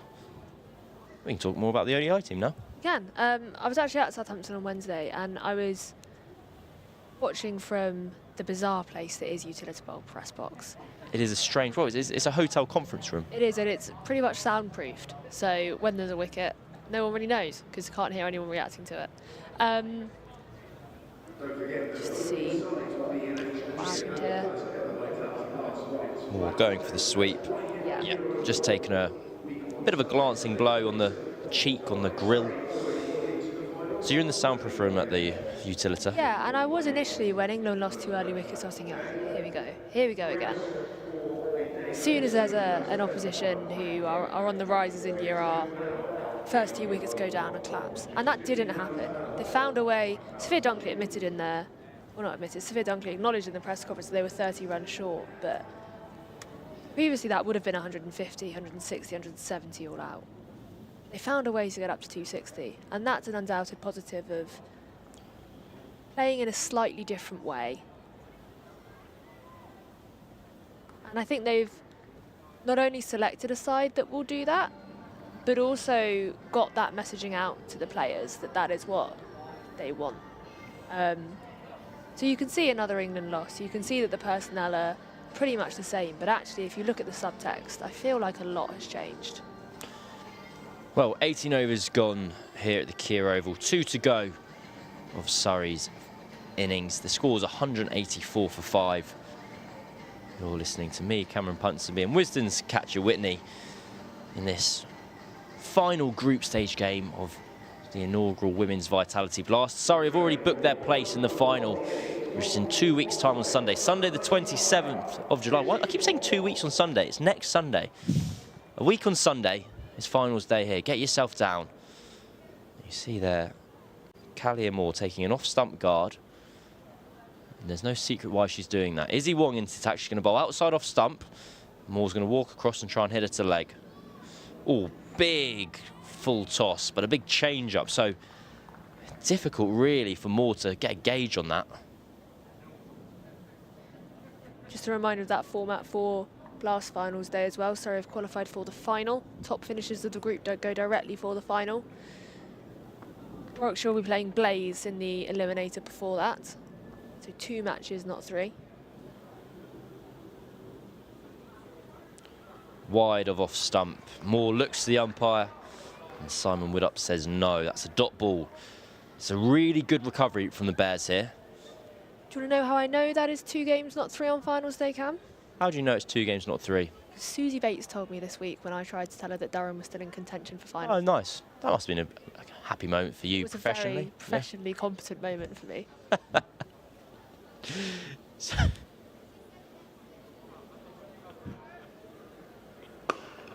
driven up towards mid-off, and they sort of scamper through for a run. They'll think about 2. Emma Jones says no. So you were trying to make the case to Durham's Susie Bates, if they kind of win their last couple of games, they can sneak into 4th and play like a semi-final? I hadn't got very far into the point, thankfully. The moral of the story is you should never try and tell Susie Bates how to do anything. I think that's correct. Jones on strike. Goes to the reverse scoop. She gets it. Is that going to go all the way for 4? It will. Great innovation from Emma Jones. She made her mind up earlier. It was a slower ball from Izzy Wong. We saw a shot like that from Luke Holman of Middlesex a couple of days ago. Live on Sky. And another change up from Wong. Brilliantly caught up with by Emma Jones. And that's 4 runs.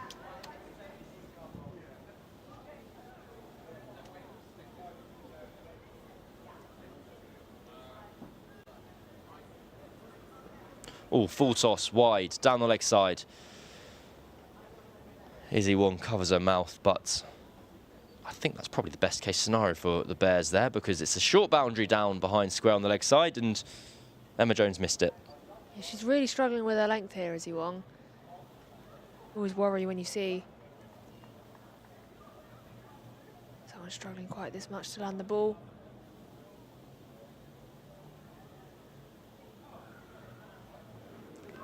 That's better. Wong finds the Yorker there. Always liked about Izzy Wong in her run-up. She looks so bouncy. She looks so up for it, ready to go, fire it in. I think sometimes, not criticising at all, but sometimes when people look lethargic in their run-up and then send it down at 90 or whatever, or 80, got no right to do that. Izzy Wong looks like she's properly up for it.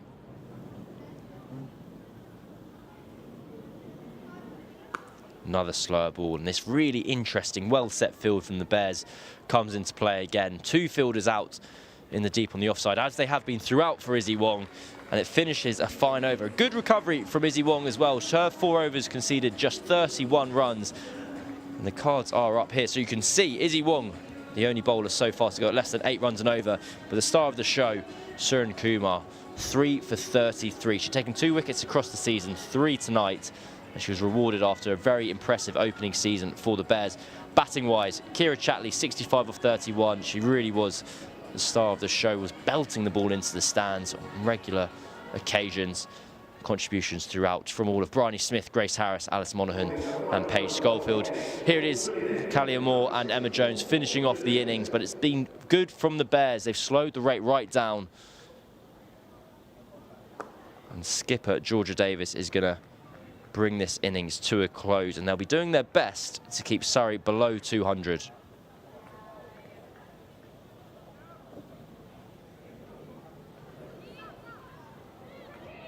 Straight to the fielder.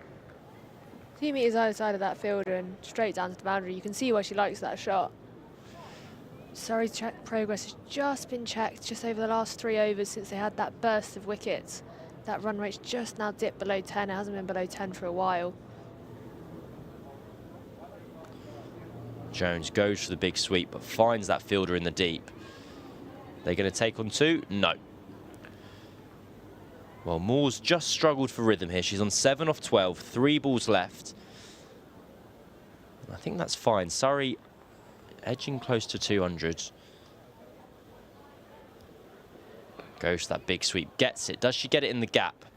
She does, but Perrin, superb fielder, shows her worth, proves her worth once again.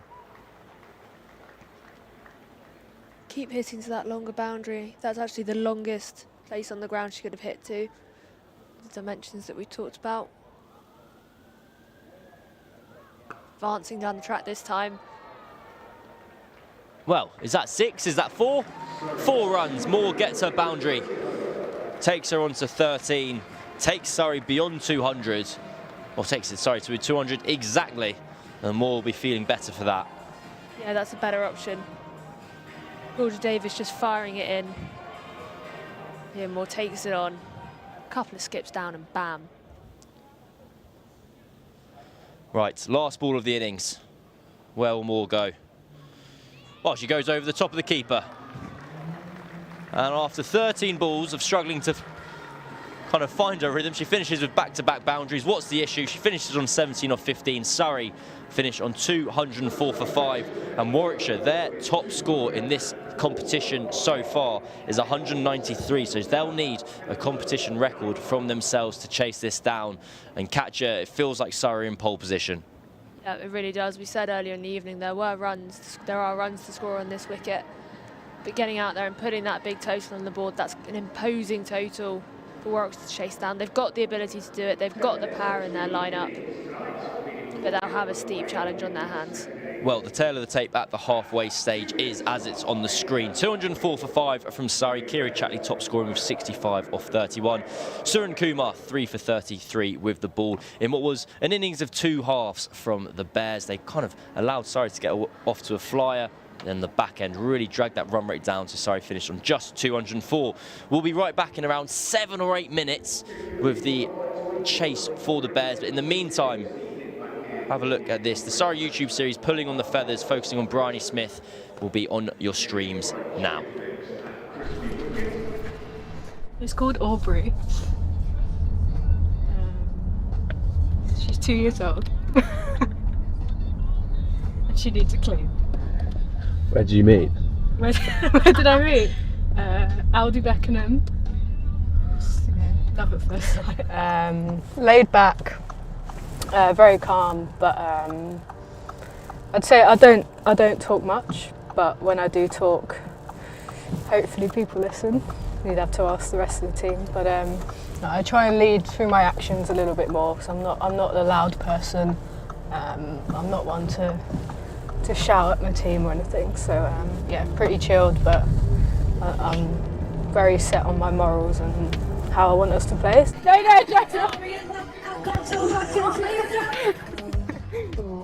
I was aiming, they were meant to run onto the ball. Bryony's leadership style and stepping in as captain, she's very calm around the group, so she's very trusting of the team and the players in terms of executing plans. And has an expectation that, you know, when you step onto the field, you know exactly what it is that you plan to do. Mum and Dad and my brother, they'd keep an eye out, but Mum would be doing her marking. Dad would be just watching quietly. He doesn't say much. Yeah, they were very supportive. They knew that if I had a bad day, I'd be a bit grumpy, but she'd get over it. And we had to set a few rules of, we're not talking about cricket in the car home. 11 of you will get capped today, and from this day on, so many more. For those that are a part of this group, that will happen soon. But for those that you inspire, well, they'll just have to wait a while, because it's not about them just yet. Bryony, go straight.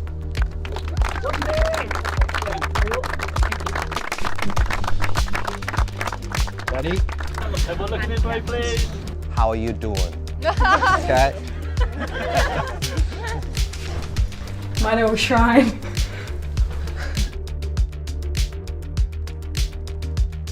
There we go. That's that first game, the KSL.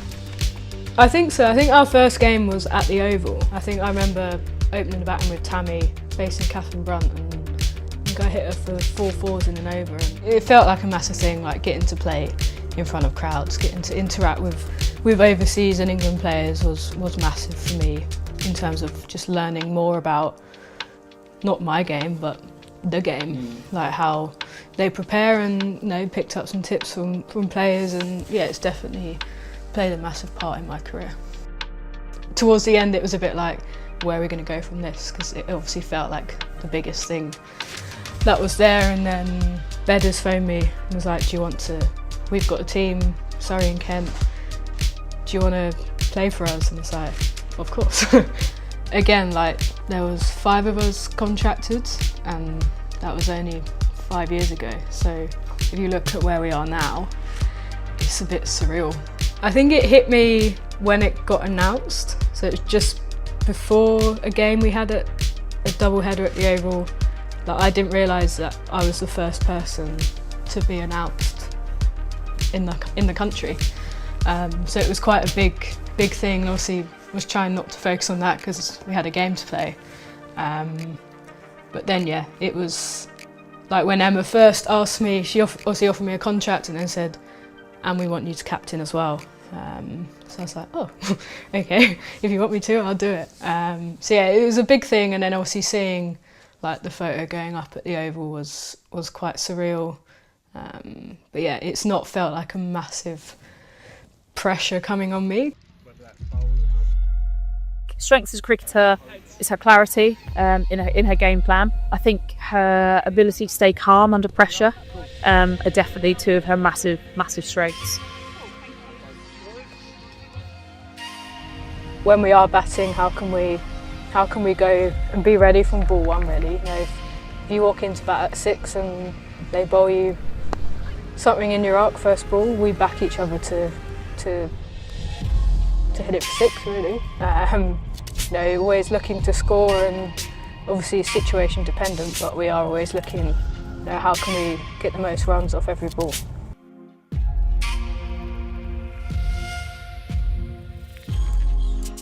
Yeah, I mean, you can see, you know, watching some of the footage of her from the start where she goes and sees her picture outside the Oval, and I think she's kind of a little bit awestruck as well. I know for her growing up, it would have been an absolute goal. It would have been her mission and something that she was, you know, aiming to do from the start. But I think for it to actually happen is probably a bit of a pinch moment for her. So incredibly happy for her.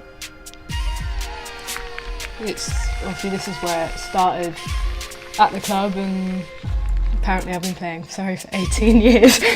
Thanks to Cass for telling me. So yeah, it's going to be strange, but it'll be strange for a few of us because we've obviously represented the club a lot before. But to do it professionally is obviously brand new.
And we're back out.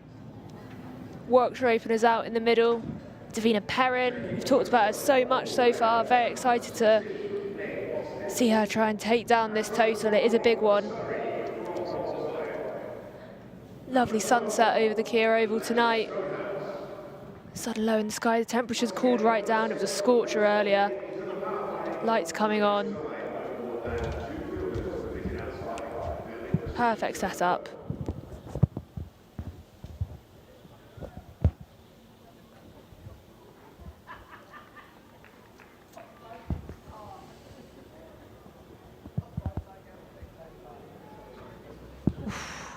Alexa Stonehouse here with the first over of the Bears reply for Surrey. John Surtees here, just stepping in for Cameron Ponsonby for a brief minute, and that was a player miss on the first ball. Yeah, really interested to see how they approach this. They've got to go from ball one pretty much. Yeah, interesting statistical quirk as both the Surrey men and Surrey women score exactly the same total this evening. And another fine Surrey left armour opening. I don't know whether Ruth Topley's opening in Hove, but if there are, then it's two fine Surrey left armers both opening the bowling as well. Cameron Ponsonby is now back. You've had John Surtees for 2 balls. Cameron Ponsonby now to join. Catcher Whitney. Interesting field here, sorry. They've got a lot of fielders on the offside, a bit of a ring field almost.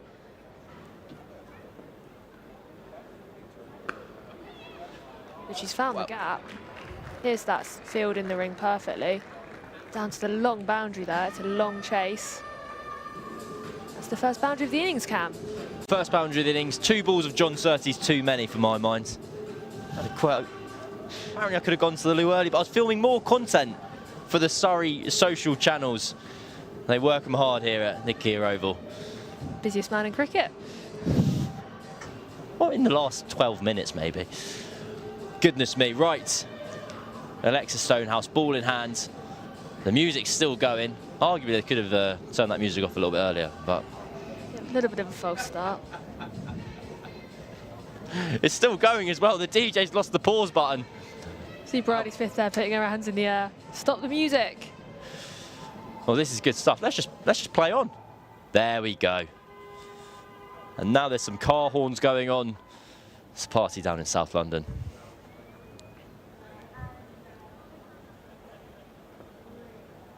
Short, swung at by Austin. And maybe I'm just greedy, but Davina Perrin stood at the non-striker's end. Myself and yourself, I want a single. Perrin, the leading domestic run scorer in this year's competition, as Catcher pointed out earlier, behind only Susie Bates.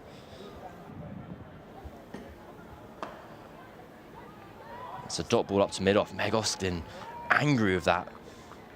She's also, if you want some more stats thrown at you, she's the only run scorer in the top 5 who doesn't have an England cap, and one of only 2 who hasn't played in a World Cup final. Well, I reckon the England cap will change sooner rather than later. The World Cup final remains to be seen. Stonehouse to finish the first over.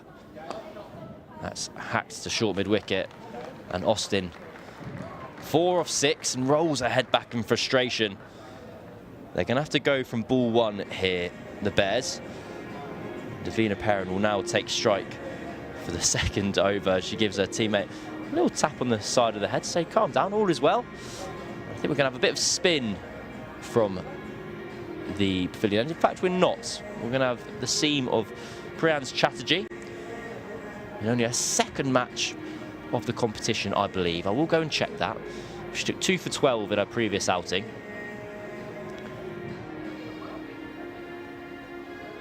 I would check it, but I've got about 27 tabs open, which is my own fault.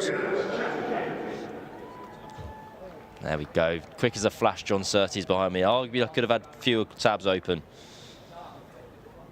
Priyan's Chatterjee. 1 match, 2 for 12.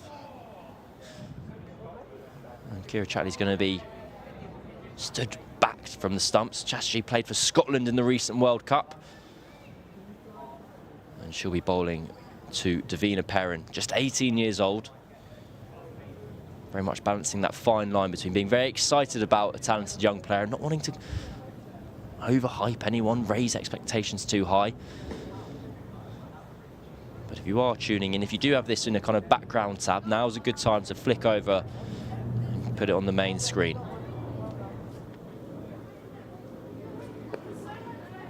Driven down the ground to begin with. Just one run, but controlled and elegant to begin with.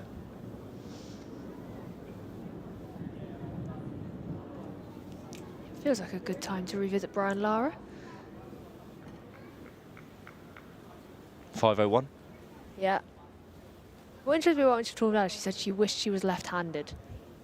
Well, I guess that would have been in her control at some point. Austin again finds the fielder. She's now on 4 of 7. She's ticking Meg Austin. Is your dominant hand ever in your control? I feel like if you're desperate to be left-handed, I guess if she might have decided she wanted to be left-handed as a batter when she was kind of 15, 16. At that point, she was too far along the track. To be honest, now I'm thinking about what I said. I disagree with myself. Wide, and again, they go for a quick single, run-out chance at the non-strikers, then the direct hit would have been out. Yeah, that would have been tight. That was fired in. She really had to reach for it. Both batters just falter a little bit. Yeah, she would have been gone had that ball hit.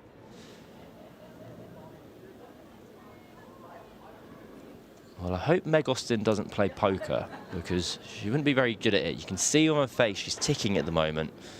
Perrin back on strike for her second ball of the innings. Oh, that's found the fielder in the deep. Is that caught? No. A fantastic effort by Moore in the deep. Those catches are so difficult. Diving forward, and Perrin struck it well.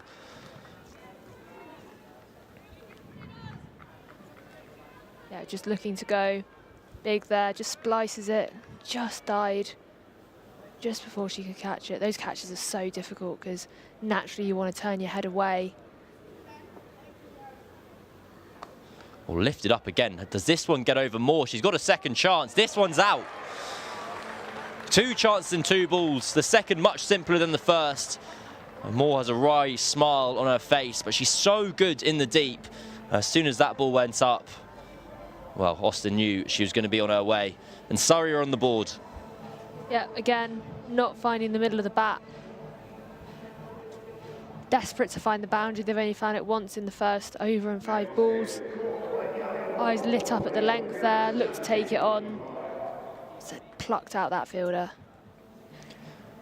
Well, Moore took a very good catch at deep square leg in Surrey's previous match here at the Kia Oval. She's often patrolling the boundary. Yeah, should have been grateful to have got an easier one. That one before, very difficult, as I said, diving forward. You're not only trying to get your coordination right to time the dive, keep your eye on the ball, time it with your hands. You're also fighting your instinct to turn your head away from the ball that your brain is telling you is going to bounce up and hit you in the face. That one a lot easier, a lot more simple. Surrey strike first. Well, Izzy Wong is in at 3. Her batting's been on a kind of constant grade of improvement over the last few years.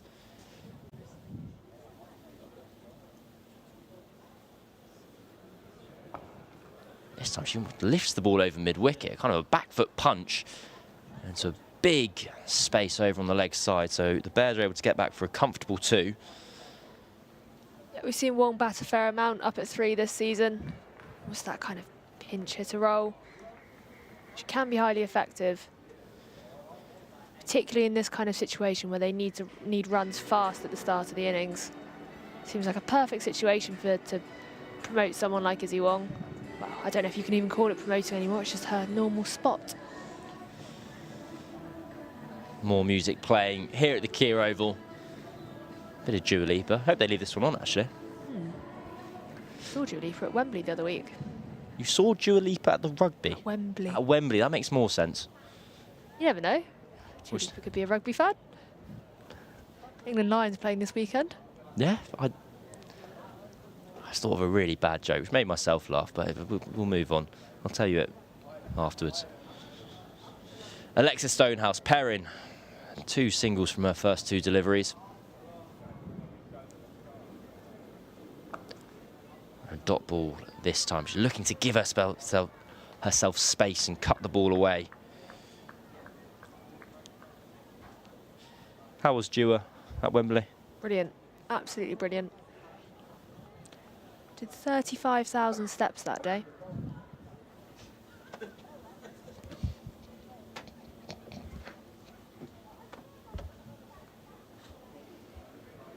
That's very short from Stonehouse and a wide ball given. 35,000 is so many. It was a standing ticket. It was a long way back to the train station. It was a long walk home.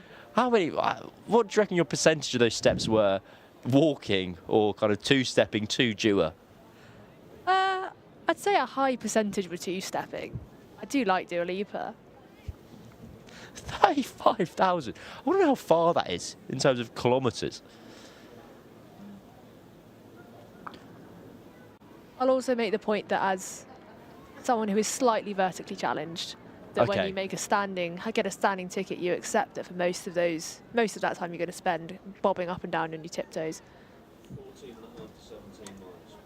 14.5 to 17 miles, I'm told, but away from my step count, there's actually some cricket going on. Did a half marathon at Dua Lipa's concert. That is incredible. Izzy Wong's on strike. 17 miles, blimey. Beautiful shot from Wong. Comes down the track, drives that through to extra cover. And Paige Schofield, the other perennial boundary rider of Surrey's team, out in the deep doing the work. Yeah, just need to break the shackles a bit here. Very early in the innings, but that run rate will creep up quickly. Already lost that wicket. This is where the scoreboard pressure starts to come in. Swing and a miss from Izzy Wong. It's very well bowled by Stonehouse, just putting it across her, hammering it in. It's good length. He said that the right length to bowl on this pitch. Still feel like it's pushing that fuller length, getting it to skid, especially under the lights. That's what Stonehouse has been doing.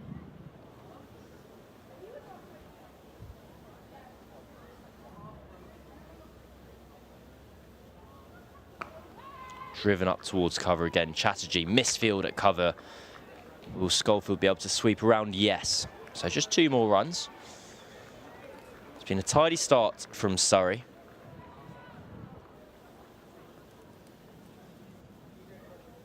Izzy Wong has been batting higher up the order this year for the Bears. It hasn't quite clicked.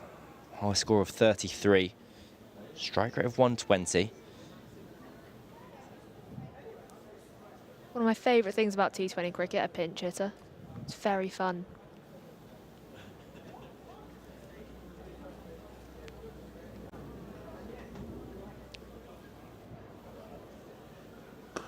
That's a beautiful drive towards mid-off.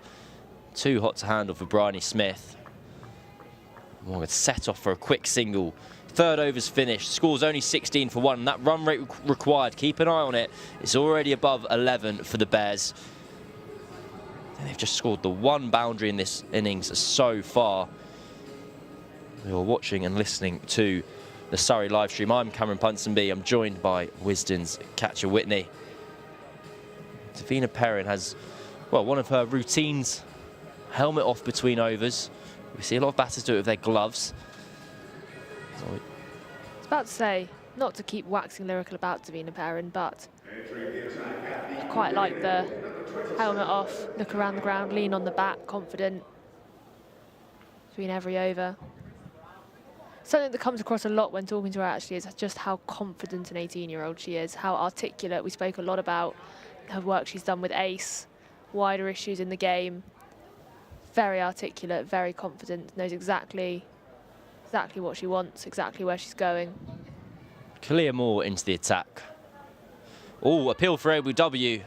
Not given, they'll sneak through for a single.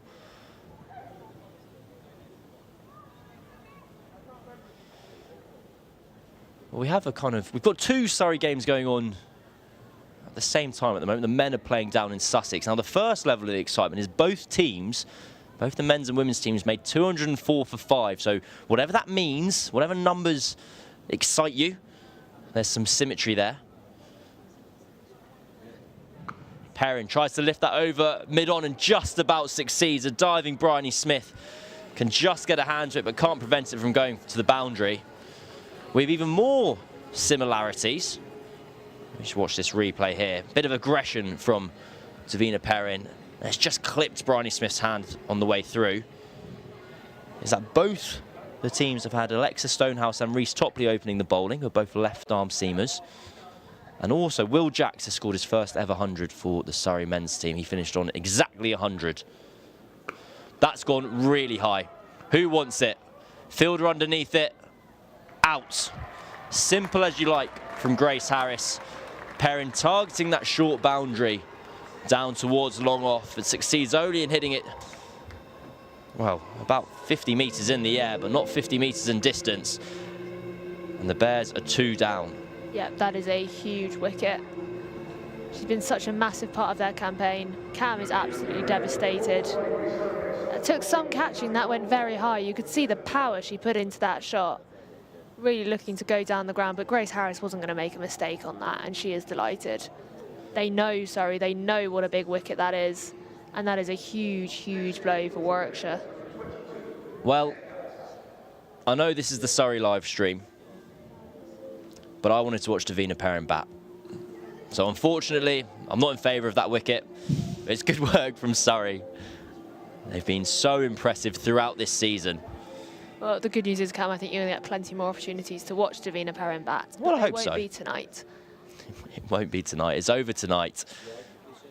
We'll see Stair Callis comes in, and Callis is herself a very kind of interesting cricketer, Dutch international. I'm pretty sure she holds the record for either I think it's the highest T20 international score or the fastest century. I'm going to go and look that up because it's interesting enough that I want to inform all of you. We've got some movement behind the bowler's arm.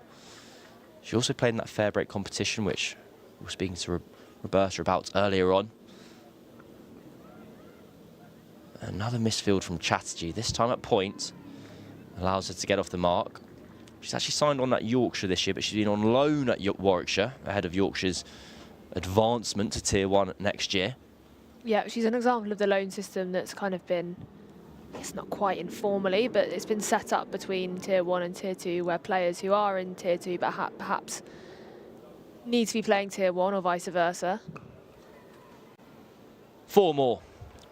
That sneaks past Bryony Smith at mid-on. And Surrey's fielders have been running a little bit ragged so far in these opening exchanges. Yes, the team are on top as a whole, but I just wonder if Johan Myberg will be a little bit frustrated at the team's kind of slight sloppiness in the field. Maybe that's being harsh. It would have been a very fine stop. Just beats Bryony Smith down to her left.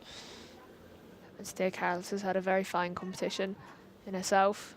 Oh, that's a big wide ball. Goodness me, I'm quite glad that wasn't chipped to cover because that would have been an interesting dismissal. End of the over, 4 overs gone, it's 26 for 2.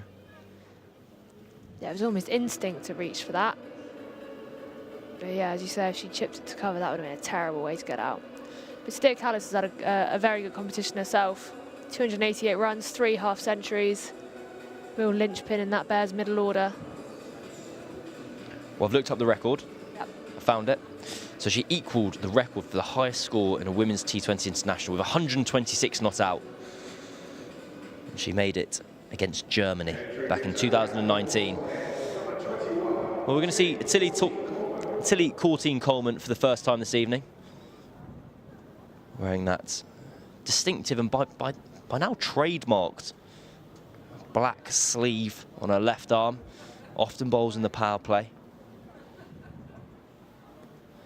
And this will be a challenge for the left armour, bowling with that short boundary to the leg side. Again, a little bit of loose fielding there, throwing from more off target, more Courtine Coleman having to dive and prevent it from going for any overthrows. Just circling back to Steer Callis, she's only 25. I don't know if I'm meant to be surprised by that. We spoke about it with Davina Perrin earlier about players who've been around for so long and being surprised about how young they still are. Just slightly surprised how young Steer Callis is. by that metric only, if she's been around for so long. I feel like I've been aware of her for so long. She's actually younger than me. It's devastating. On inside edge, beats backward square leg, and Danny Gregory's going to have to give chase, and has done. Former QPR winger Wayne Routledge turned 40 this year, and that really upset me. I think it upset us all. I just couldn't get my head around that one. He was the young up-and-comer at Loftus Road. Well, he didn't grow up there, but change of pace from Kirstie Coleman, gave that one a bit more air. Grace Harris does the work at long on. And while the fielding in the ring hasn't been at its finest this evening, Surrey are blessed with lots of excellent boundary riders. You've got Grace Harris, Alice Monaghan, Paige Schofield, Callie Moore. They're all very, very fine fielders in the deep. Well, run-out opportunity here.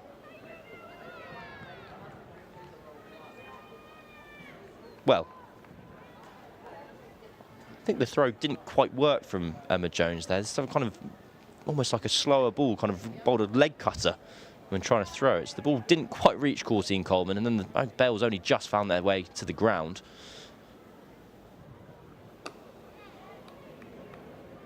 That was again slightly agricultural from Izzy Wong. They're desperate to find the boundary here. That run rate is climbing. We're getting towards 11.5 and over. Still in the power play. It's just felt like a bit of a messy, frantic start to this chase. The Bears are searching for these boundaries, trying to force it. That's one of the first times we've seen a single deliberately taken. So Kirstie Coleman's first over comes to an end. 7 runs scored, 33 for 2 after 5. And when you combine kind of trying to muscle the ball, we saw that with Meg Austin at the top of the order. And it becomes a bit swing and miss. It's not been the prettiest cricket. You can see here on the worm, graphics team hard at work here at the Kia Oval. That run rate already dipping below where Surrey started, and when they surged on from this moment till about the 11th or 12th over was where Kira Chathli really found her rhythm, and she was finding the boundary with almost every delivery she faced. So something special is going to have to happen soon for the Bears. The run rate required for them, 11.5 and over. Priyan's Chatterjee is going to finish off the power play. Yeah, it's a risk when you look up at the scoreboard and you see that number and it starts with a 2. And you think, we've got a big total chase on our hands here. You end up looking to overhit it.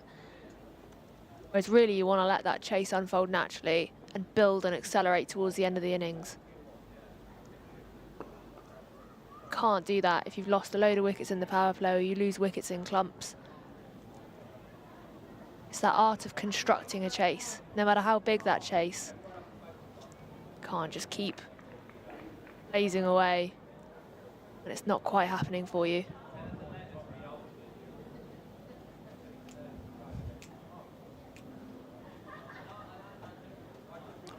Swing and a miss, not swing and a miss. Edge through to the wicketkeeper. Callis has to go, and Chatterjee has her second of the evening.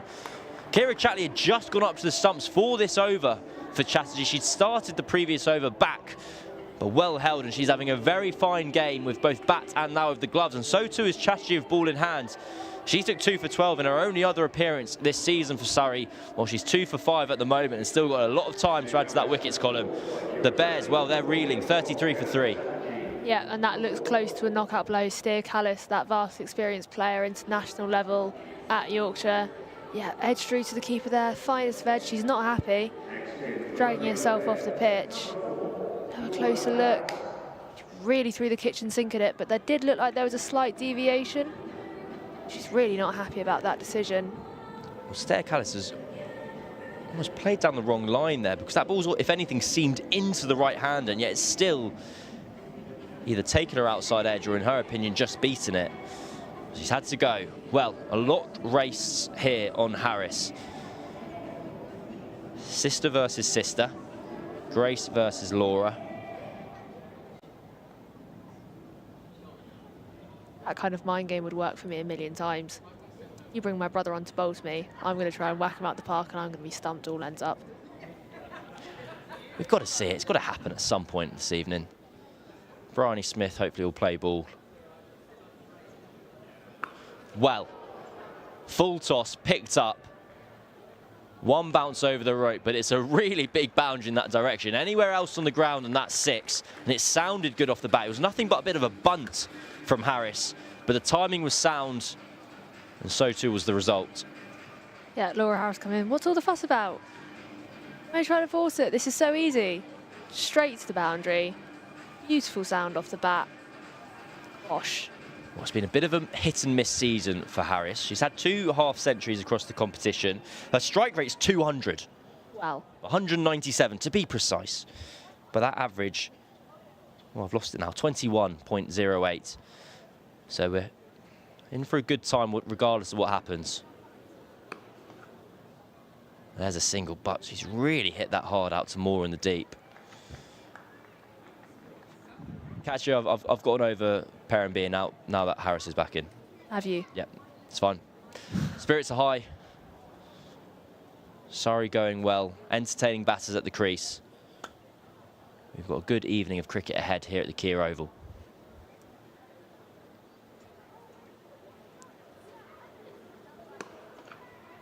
Oh, they're taking on mid-off. If that hits, it's out.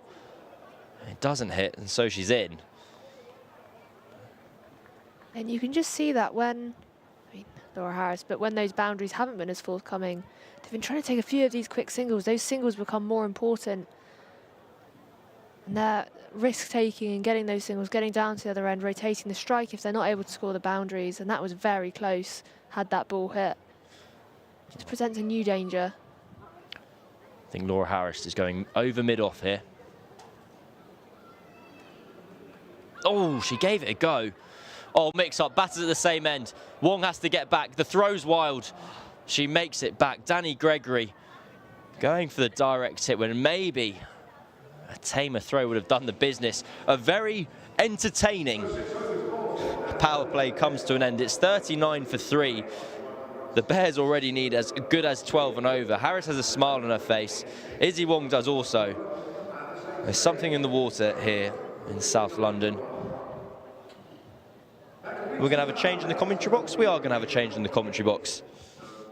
As catcher departs, Roberta Moretti-Avery, the former Brazil captain, comes to take a seat and enjoy the carnage that's been on show so far. Yes, very different power plays from first and second innings. First innings we had Grace Harris on fire with 24 and 11 and 59 for 1.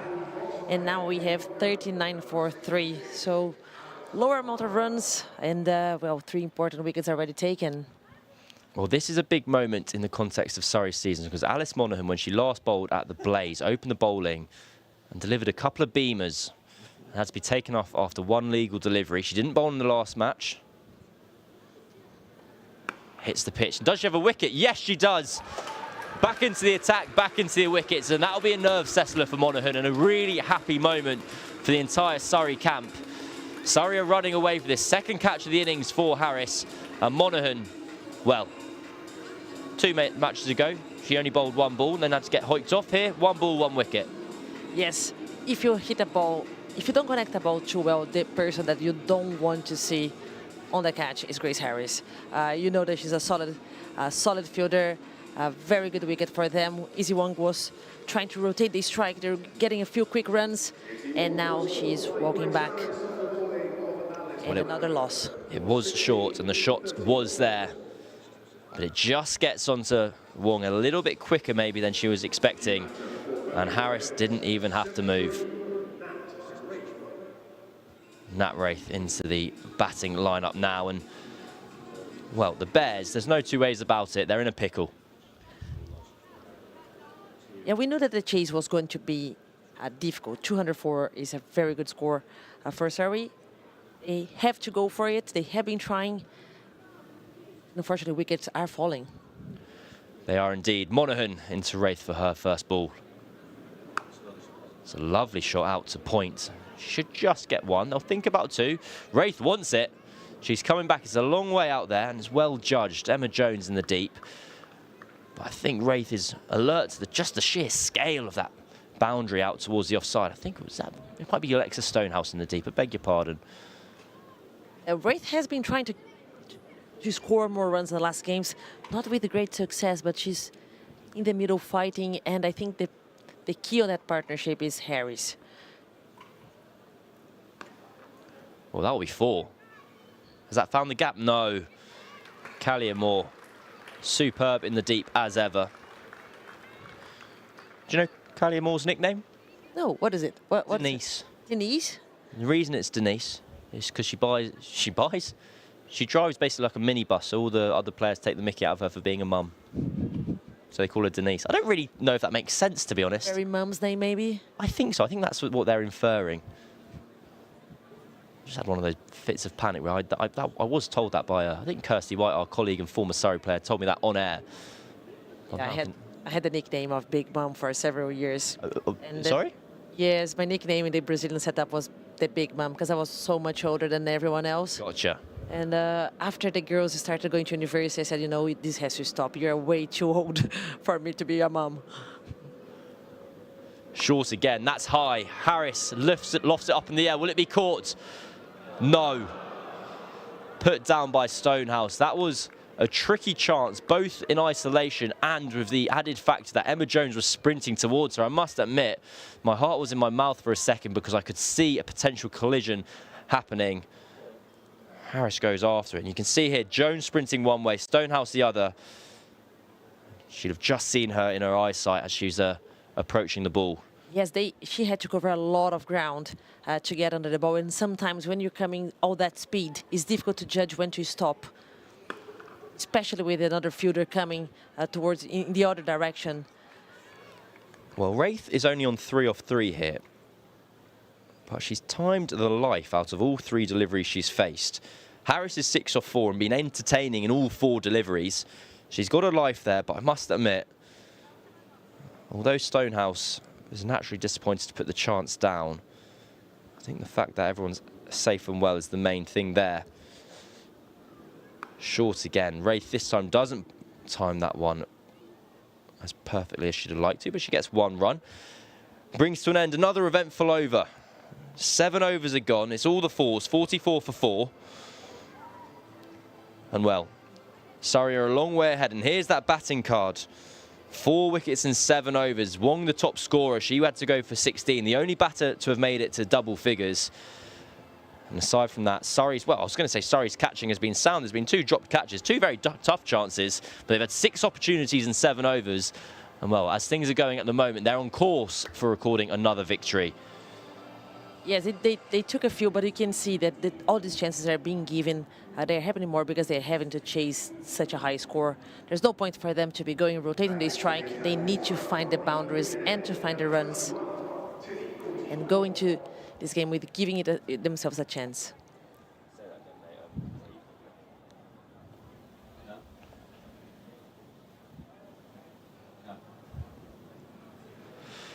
Kirstie Coleman into the attack. That's just tucked away into the leg side. I believe it's 163 for the bonus point. So that'll be another score in mind for the Bears.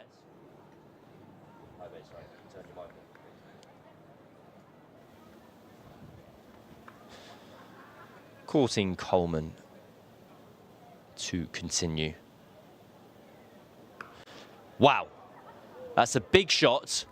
And it's gone all the way. That is a huge hit from Harris, because that is a big shot out there. Kirstie Coleman rightly looks confused. Why you want to take on that boundary, I don't really know. Her sister got caught in the deep there in the first innings. Maybe it's a bit of a sibling rivalry, like, you couldn't hit it that far, but I can. She steps away. And goodness me, what a shot that is. She knew exactly what she was doing. The way she moved in the crease to find a space to go to that. There's a lot of space between both fielders, but it is a very long boundary. Well, she goes again, this time behind square, and that's 4 more. We're in for some fun here at the Kia Oval. It will be unlikely if the Bears can make it up all the way to Surrey's total of 204. But Laura Harris, if there's anyone who can do it, it'll be her. She's striking it over 200 now in this year's competition, so it's going to be box office whatever happens. Yeah, Laura, she scored 32 runs of 15 balls in the last game, and the previous one, 29 of 13. That's her style of game. She will go for boundaries. She will attack. She dances around the crease, and that time it's a full toss. Well, that's gone for 4. I don't know how, but it has. A miss hit from Laura Harris, kind of a toe ender. It wasn't the prettiest cricket you're ever going to see, but the result is another 4 runs to the Bears. Yes, and you have 14 runs in 3 balls from Laura Harris. And yes, it was not the prettiest connection. It was the most beautiful cricket, but it is efficient. In the end, it goes to the scoreboard, to the scorecard. Doesn't really matter how it gets there, does it? Well, we've had a play around with the field. So, the fielder that was at mid-wicket is hopped over. So there's 4 fielders in a ring on the offside. And there's only 1 fielder in the leg side in the ring at square leg. And immediately, Laura Harris takes advantage of the vacant area. If I'd got my words out quick enough, I'd have told you that's where the gap was. But I'm not good enough at my job. But Laura Harris is good enough at her job, and she scored 4 boundaries in a row. And she moved the ball. Again, she moves down the crease really well. She moves sideways. And this one, she just waited and used the pace of the ball and the outfield just to get another 4 runs. She actually used the whole leg side boundary to score her runs. Very good point. Everywhere, every single angle that you could see here, she used in these last 4 deliveries. Well, will she complete the set and go for the offside this time? There's only a fielder on the boundary at long off, so she could give herself room and go square. She gives herself room. Oh, my goodness me. That snuck through everything. And it's a dot ball to end a very good over for the Bears. How many runs off that? 4 boundaries, 18, 19 runs in total, 63 for 4 after 8. Yes, and Harris is 24 runs of 9 deliveries, and you can see here that although that we have some very good overs, but we had some expensive ones as well, and this one from Laura Harris was one of them. So, looks like Alice Monaghan is going to continue, and why not with figures of 1 for 5 off her single over. Bowling changes are powered by SSE Energy Solutions. It's not a bowling change, though, is it? So I'll save that particular party line. Well, there we go. We've got the graphic on screen anyway. From the first ball to the final over, let's power change together. So, Monaghan bowling to Wraith.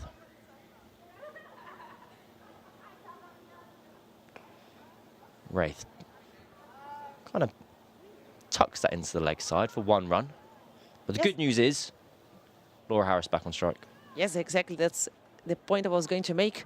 That's all you want to do when you have Laura Harris on the other side, especially with now a much smaller boundary on her leg side. We do have the fielders over there. We have 3 fielders trying to cover it. But again, with her power, she can easily get over the line with her shots.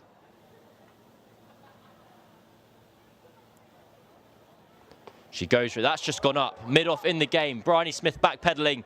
Oh, it's just beaten her. And it does go for 4. Grace Harris just slowed up at the end there. I wonder if that's a little bit bonus 2 runs to her sister. So they gave a little gig over there in the boundary, kind of like, okay, I thought you would go for it. I thought I should gone for it. Look at this. Just a bit of a slowdown at the end. It was not the best connection of Laura, but she got her 4 runs in the end. Well, she's on 28 off 10. And if she hits the size of 6 she did last over to the big boundary, to the short boundary, well, the ball will end up in the road. Oh, she goes for the reverse and she gets it. This is wonderful stuff from Harris. 32 off 11 now. She scored boundaries off 6 of the last 7 balls she's faced. 1 6, 5 4s, and she just keeps going. Yes, that's exactly what the team needed right now, to find those boundaries, to pick up this run rate that was so behind. And she looks like she's having fun. She's just thinking, using the field, using the pace of the ball. And I think that's exactly the way that Laura Harris liked to play cricket. Oh, she goes for the reverse, or the scoop the other way, and gets 4 more. That's a remarkable shot from Harris. Getting down on 1 knee and just leaving her back there and deflecting the ball off. Well, she's scoring runs in all directions. And at the moment, Surrey do not have an answer for it. So we're talking off air here. And now we know that Grace Harris has not been bowling much this competition, but now, Surely. scenario, would you do that? 36 off 12, a strike rate of 300 here from Laura Harris. And she isn't going to slow down. Keep an eye out if you are sat in the stands here. Wow. That is pure power and 6 more. She stood still, she stood tall and muscled that over mid-off. Roberta's got her hands on her head, so we're all in disbelief here. 42 off 13 now. From our view up here, it looked like such a flat shot, but that went 5 meters outside the boundary straight. It's remarkable stuff. So is this, what, 7 boundaries in her last 8 balls now? I'm going to have to start getting the scorecards up to do some ball-by-ball statistics. It's a remarkable innings already from Harris. Well, 7 boundaries in her last 8 balls. So we've got a fielding change. Cover point has come out. Long off has gone out. So from long off all the way to deep square leg, the boundary is patrolled. Oh, it's over. Monaghan gets the wicket. Harris looks to find that gap, that boundary through the offside, giving herself space, but she misses and Monaghan hits. And the fun for the Bears and the fun for Laura Harris is over. What an innings, 42 off 14. And with that, surely the Bears' hopes of finding a route to victory are over. They already had 19 runs in this over. It kind of looked like she was trying to find the gap for one to go back on the strike and the next one. A little bit different than what she was doing the previous balls. Yes, amazing innings by Harris. 42 of 14 deliveries. 42 of 14 deliveries. This is a powerful hit. Well, and will the Bears be able to carry on that pace to go for that point? I'm sad again. I was enjoying that. I was sad when Kira Chathli got out earlier. I was sad when Davina Perrin got out. You can see here, Grace Harris, Laura Harris's wagon wheel. And I can assure you she did score some runs. There we go. Those 4s in all directions, no 6s, one over the offside, one over the leg side. She was both using a bit of touch, a little bit of kind of brains, and also some brawn. Well, brings Surrey Kumar to the crease, but she's at the non-strikers end for now. We're going to have a look at Danny Gregory for the first time this evening. Well fielded by Bryony Smith at backward point. So Danny Gregory, she has been taking a lot of wickets, and she's taken a 4-fer for Somerset a few games ago. So it's going to be nice to have a look at her today and see how successful she is going to be today. She brings something different. Oh, just bunted up to the vacant mid-on area. So Surrey Kumar is off the mark. She hasn't batted heaps this season. Well, she had a few innings, but a high score is just 7 for the season. So been finding more success with ball rather than bat. She's absolutely talented with both, however. In the last games, she was put way up in the order, playing number 3, number 4, but play within the top 4. So she has potential to go. I think most likely they look at her as somebody that can help build the innings in the soon future.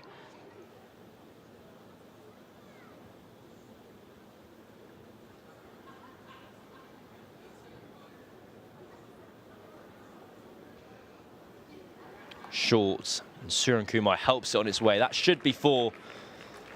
It is. Stonehouse, a fine effort in the deep, but she can't manage to haul it back in. So the boundaries do continue. And look at that run rate for the Bears, 9.2. Of course, a large reason for that is the efforts of Laura Harris, who made 42 of 14, so that's pretty much a run rate of about 20. Yeah, with this boundary here and the way that these angles matter so much, so they change a little bit of the angles for Laura Harris, and they are trying to organize it the same way here to avoid these boundaries. Let it go for 1, but with no boundaries given. Well, Gregory just loses her line and length again, but on this occasion, Surrey Kumar finds Stonehouse out in the deep. I'm interested with Laura Harris's shot selection there, and that she's had so much success striking the ball down the ground. She had access to that short leg side boundary.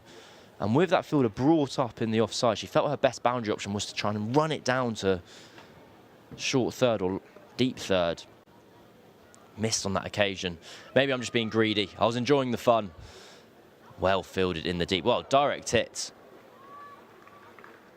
from Alice Monaghan, one of the best fielders in England. And we're at the halfway stage, 91 for 5. You're watching and listening to the Surrey live stream. I'm Cameron Ponsonby. I'm joined by Brazil's Roberta Moretti-Avery. And well, 114 to win for the Bears. 5 wickets for Surrey. And 163 is the bonus point target. To have in the back of your mind, the worm there. Those dots on that blue line, those are wickets. And there's 5 of them, and that's a problem for the Bears. And in the first innings, they had 115 runs for the loss of just 1 wicket. That was very good building from the innings, and now we have a 91 for 5. Well, basically, the Bears need to replicate in their second half of their innings what Surrey did in the first half of theirs. 1 for 115 would see them home by 1 run, and just in time. Alexa Stonehouse is going to have a bowl. Bowling changes, of course, powered by SSE Energy Solutions.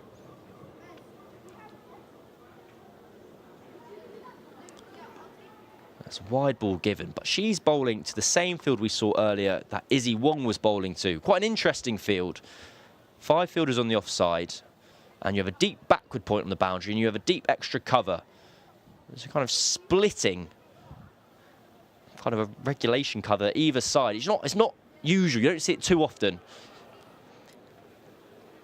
Oh, we've gone for the ramp. We've got it. And Wraith finds her first boundary. She moves into double figures. She goes on to 13. And some innovation on show from the Bears wicketkeeper. I like the point that you made about the fielding from in comparison with Izzy Wong. And they're both coming from different angles. Izzy bowling with her swing, coming over the wicket. She's coming around with this straighter line, but it's both playing with the same. Interesting. Now we see a change. So they bring deep point cover back in, and now they open for the deep square leg. So we're expecting Stonehouse to be straighter here. And Wraith takes the invitation, tries to pull it over Schofield, that deep mid-wicket. We've hardly seen Paige Schofield this afternoon in the field, which is unusual because she's always in those hot spots where you put your best fielders. So now it's a bit more of an invitation to the Bears to take on that short boundary. Bryony Smith is just having a wave. We're going to have a bowling change at the pavilion end. I can't see who she waved to, though. I think it's Kalia Moore. Beautiful shot from Suren Kumar, but well fielded by Chatterjee at cover point. It's nice, low, staying close to the ground field. They know that if that ball goes through, there's no way to hold it anymore. It's just going to go for 4, so great stop over there. Creating a little bit more pressure with another dot ball on such a high run chase. Lifted up towards long on. Is that all the way? It is. What a strike from Suren Kumar. And she hits that all the way and brings up the Bears 100 in the process. Well, I do believe that's Suren Kumar's first professional 6. So good moment for the 19-year-old. And lifting over the head of Grace Harris. You can't afford to get that one wrong. She will catch it. She definitely will, but there was no chance given there. Oh, outside edge. Well fielded at short third. Really good work from Tilly Courtine-Coleman. Great effort. Again, second ball stopped in this over. Stopped in the ring. Avoid making no boundaries going over there. That was an awkward English. But no boundaries were given on the offside. And great effort in the field by Surrey. So 101 to win off 55. Could it happen? Well, this is hit into that gap at extra cover where Alice Monaghan is. So 11 overs gone, 105 for 5. Exactly 100 runs to win off 54 balls. If it is going to happen for the Bears, it's going to be very special. And you can see their batting card here. Well, there's only really been one star so far, and that is Laura Harris, 42 of 14. She was going at every ball, and then she was 14th time, unlucky for her. But this pair, Surrey Kumar and Wraith, are finding their feet a little bit. They've made 23 off 12 between them, and they're ticking along. And we are going to see Kalia Moore from the pavilion end. She's going to bowl her second over. She got a wicket in her first, and it is those 5 wickets that have fallen which are the problem for the Bears. The run rate, they're pretty much up with the rate. They're just a tick below it. But they've been taking a lot of risks to get there.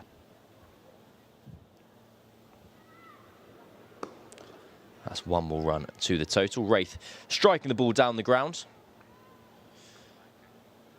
Change of bowler is, of course, powered by SSE Energy Solutions, powering local businesses with the world's largest offshore wind farm.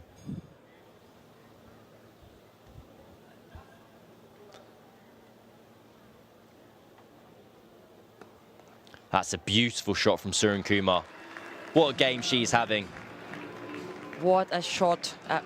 Getting through the middle of the gap between both fielders. She opens up a space, connects beautifully, and there was no chance. Nice bound of her. Great touch to find that gap. It's a gorgeous cricket shot, just shifting her weight onto the back foot.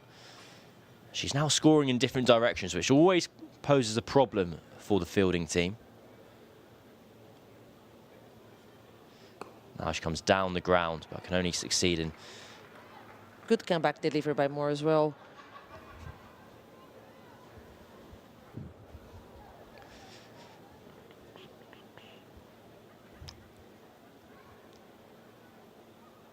Oh, lifted up towards long on.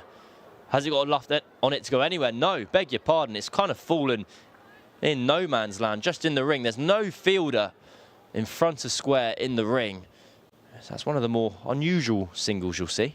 Yeah, a little bit of frustration by Surrey Kumar there after that shot. I think she was looking for another either boundary or 2 runs down the big, long leg side boundary. But just a single. Oh, edged.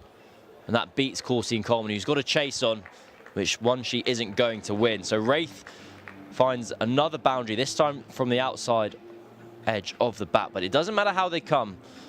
And the Bears keep this scoreboard ticking along. And while they are a long way behind in this game, they're just scoring enough runs to keep the hope alive. What's DLS saying? Well, DLS par is 123, so they're 8 runs behind that, which is significant, but it's not 9 runs. That's a very positive way of looking into life. It's not 9. Was that a course and bowled, or was that opportunity, or was that hit into the ground? I think looking by your positive way of life, I think you say it was a good stop. It was a great stop. Maybe for a less positive looking way to look at life, maybe it was a chance of a... Let's have a look at it here. Struck back down the ground. I wonder if we've got an angle from the other end, because I couldn't quite see if that skipped off the turf. Either way, it's 1 run scored. Here we go. This should tell us. Yes. That's bounced. And if the fielder catches it after it's bounced, it's not out. Those are the rules, and you're allowed to carry on batting. So, 12 overs gone, 116 for 5. Still lots to win, 89 to go. Chatterjee back into the attack, this time from the Vauxhall end. So change of ends for her. Kira Chathli up to the stumps. No fielders out on the offside. Ooh, Chatterjee's slipped here. There's a bit of laughter and giggles, so I think we're all okay. I like this field setup for her. She attacks the stumps. She has a little bit of movement coming in. So you see that they will, if they try to attack her, she has all defense in the boundaries to not give any. Change of bowling, of course, powered by SSE Energy Solutions. It feels a little bit like a dare to the Bears team. It's like, we're going to bowl straight at you to the short leg side boundary, but if you miss it, we're aiming for the stumps. Well, that time it's wide, and that's cut away. That's a poor delivery from Chatterjee, and Surrey Kumar takes full advantage. She moves on to 22 of 10. She's playing a little gem of an innings here and giving her team hope. This shot, this positioning, it's very similar to that other shot that we see in the over the other boundary that she hit. Again, find that space, moving the weight back, and just pacing through the fielders. It's great shot, great shape over there. Intelligent cricket from her. So, will that prompt a field change? The answer is no so far. So, Chathli is aiming to bowl straight. She doesn't want to give Surrenkumar any width.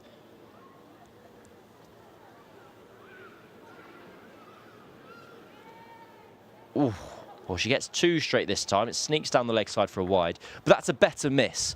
Imagine if when you were captaining, when you do captain, you want that's better. If you're missing in that direction, she's trying to bowl at the stump. So if she misses on the leg side, that's okay. If she misses on the offside, you're a bit more frustrated. Yes, absolutely. You see with the field that she's got, and the way that she bowls, we can understand that.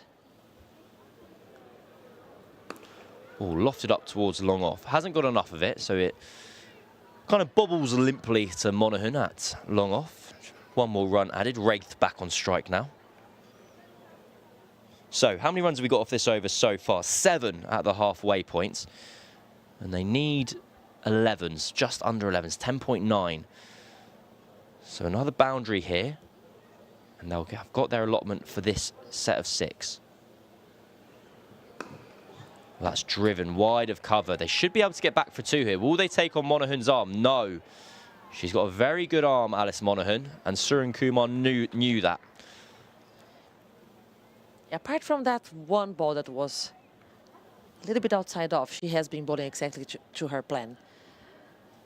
So you can see a lot of clarity from her, and she's taken 2 important wickets, impactful wickets in power play too.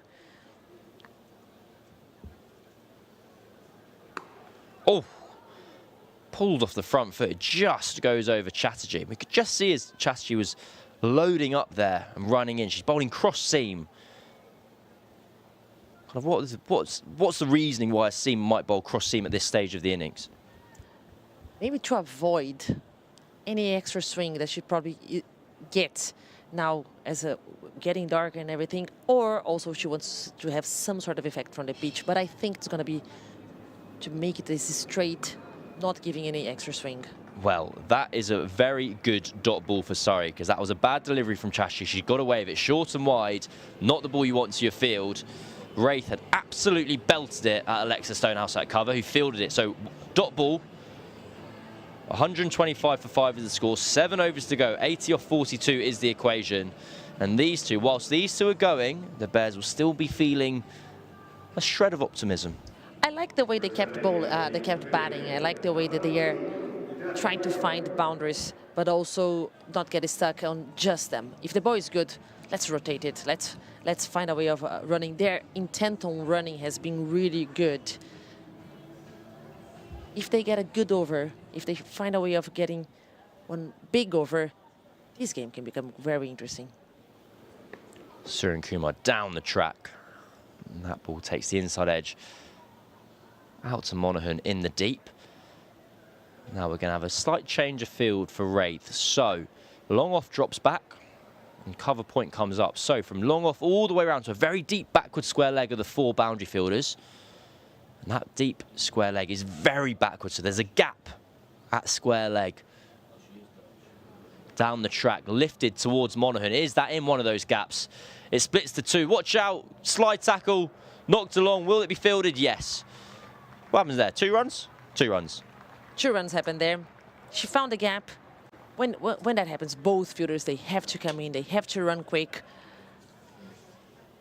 Nice positioning from her. Didn't look like she connected the best way she wanted, but definitely smart cricket. Oh, that's just taken the pad on the way through. Is that going to go for 4? Courtine Coleman sprinting after it. Well fielded. Really well done in the deep. And those have saved vital runs. We'll wait for confirmation of whether leg byes are given. No. Runs scored, so 2 more to Wraith. I love a good chase to the boundary. I love when fielders give it all to stop it going for 4. We just have that bit of tension back in the ground here. Surrey know they're in a game. A wicket will change all of that. But for now, these two are going along nicely. Down the track, lifted straight. That could be 4. Will it be fielded well in the deep again? Yes, that's superb. Really fantastic work from Emma Jones. And this is the 50 partnership for this pair. We'll have another look at this, because Emma Jones has done superbly well to haul this back in. It's gone to the leg side here, and Jones from long off has sprinted round. So first ball, running in pairs, avoiding the boundary. Then a great chase in the back, avoiding the boundary. And now another beautiful save by Grace Harris and Emma Jones, holding another boundary. This is very good display, fielding display by Surrey. Well, 3 twos in a row, all of which could have been boundaries. Surrey have saved 6 here in the space of 3 balls. And this time it slapped Bryony Smith at point. Is she okay here, Bryony Smith? She's got a smile on her face, so I think she is. Purple socks, interesting. What colour socks did you wear to play in? I just wear black socks, and I'm socks? an older person, so I just play short black socks. The new people just wear coloured long socks. It's generation clash. Well, Shubman Gill caused lots of controversy by wearing red socks in the Test match, but he captains India, he can do what he wants. Oh, well, they're going to scamper through for a quick single. Chatterjee is at short third, fields the ball well. And so, how many runs off that? 8 runs off it. So whilst a lot of action, a good over for Surrey, that run rate is now at 12 runs and over exactly. 72 required off 36, 2 runs a ball. And here's the worm. You can see that blue line just consistently below Surrey's brown line, but there's been no wicket for Surrey since before the 9th over. We're going to say thank you very much to Roberta for joining us this evening. I'm sure we'll see her again shortly. Find out.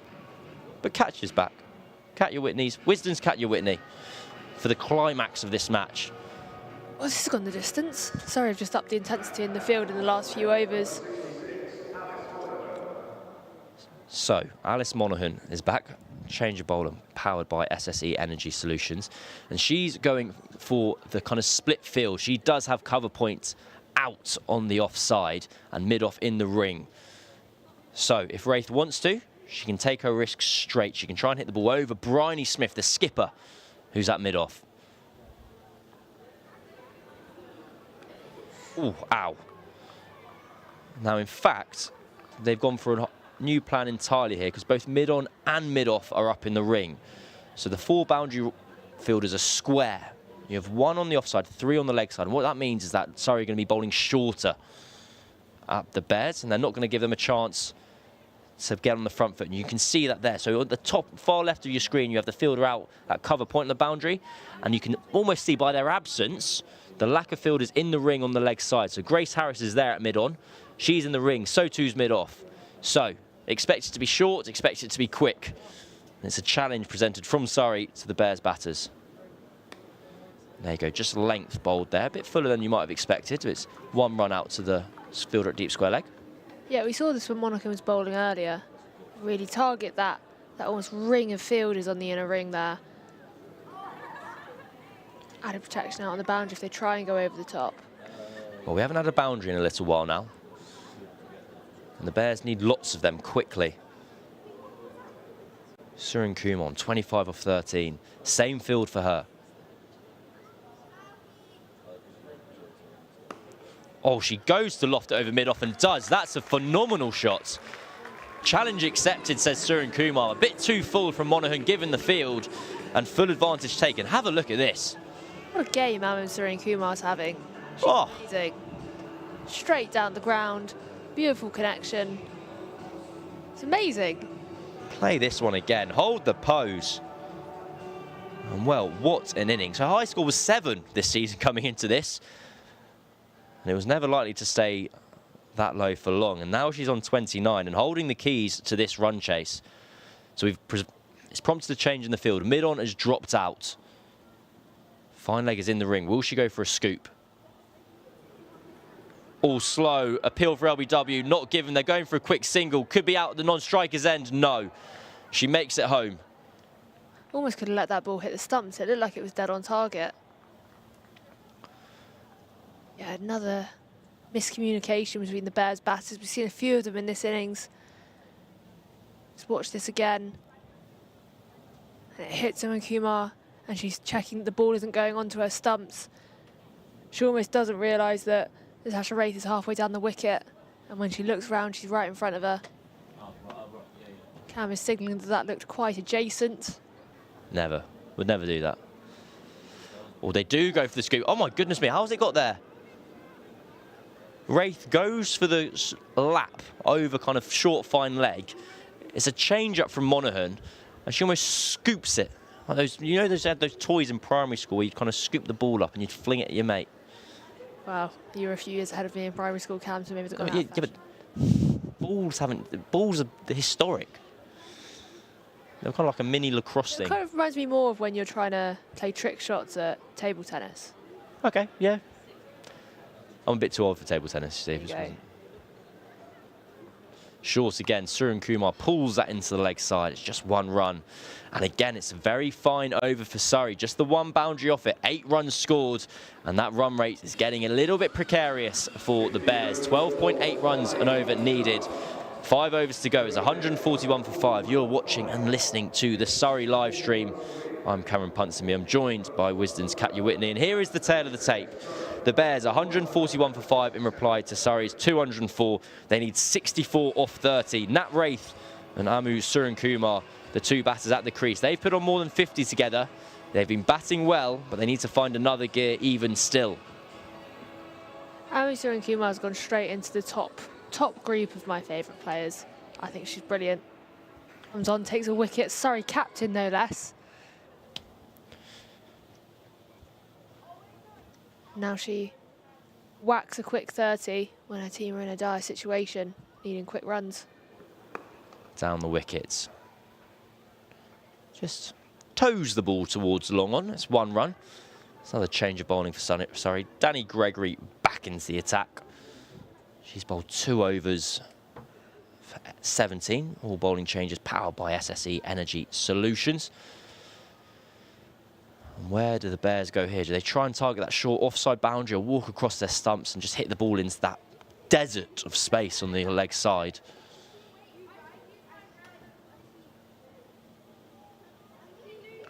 Down the ground, lofted high. Is there going to be a fielder underneath it? Yes. Alice Monaghan. She's one of the safest pairs of hands in the country for a reason. She proves it again there. Easy as you like in the deep. Wraith had to take a risk, but she's unfortunately fallen as a result. A crucial wicket for Surrey, and their path to victory looks that much clearer. Yeah, never in doubt that from Alice Monaghan. She makes that catch look so easy, but if you watch here, that is a difficult catch looking up into the lights. The ball's gone really high. She's running round. She almost doesn't get there. Focused on the ball all the way around, straight in. And Grace Harris knows how good that is. Well, there's a reason you had Grace Harris and Alice Monaghan in shot there. The 2 fielders at deep mid-wicket and long on. Such important positions in the T20 game. You want your best fielders there. You want them to take their chances. And both those players have done so this evening. You can see here the ground she makes up. Running 10, 15 yards to her left and makes it look ever so easy. We have Millie Taylor in at number 8.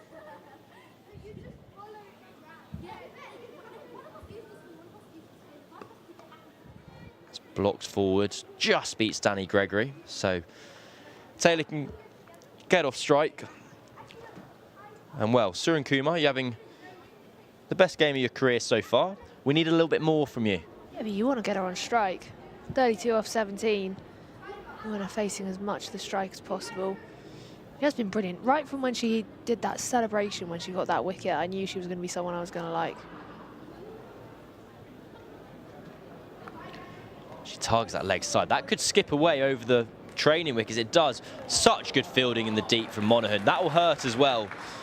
There'll be some grazes up her forearms because of that, but she saves 2 again. And Surrey had been sloppy at the start of this innings in the ring, but their fielding in the deep has been phenomenal. This is the 4th occasion there's been a stop like this on the rope. You see her checking her kind of surroundings. She hauls it back in, and in every occasion as well, her teammates there to help her out. Stonehouse putting the yards in as well. 2 runs. Yeah, and as you say, going across those practice pitches, those aren't nice to dive on. Worth it to save the boundary. Well placed from Surrey Kumar. Straight into that gap. Surrey won't be too worried about the singles or the twos. They just need to stop those boundaries. They'll be, you can hit it into that gap. They'll be wanting to plug the boundaries.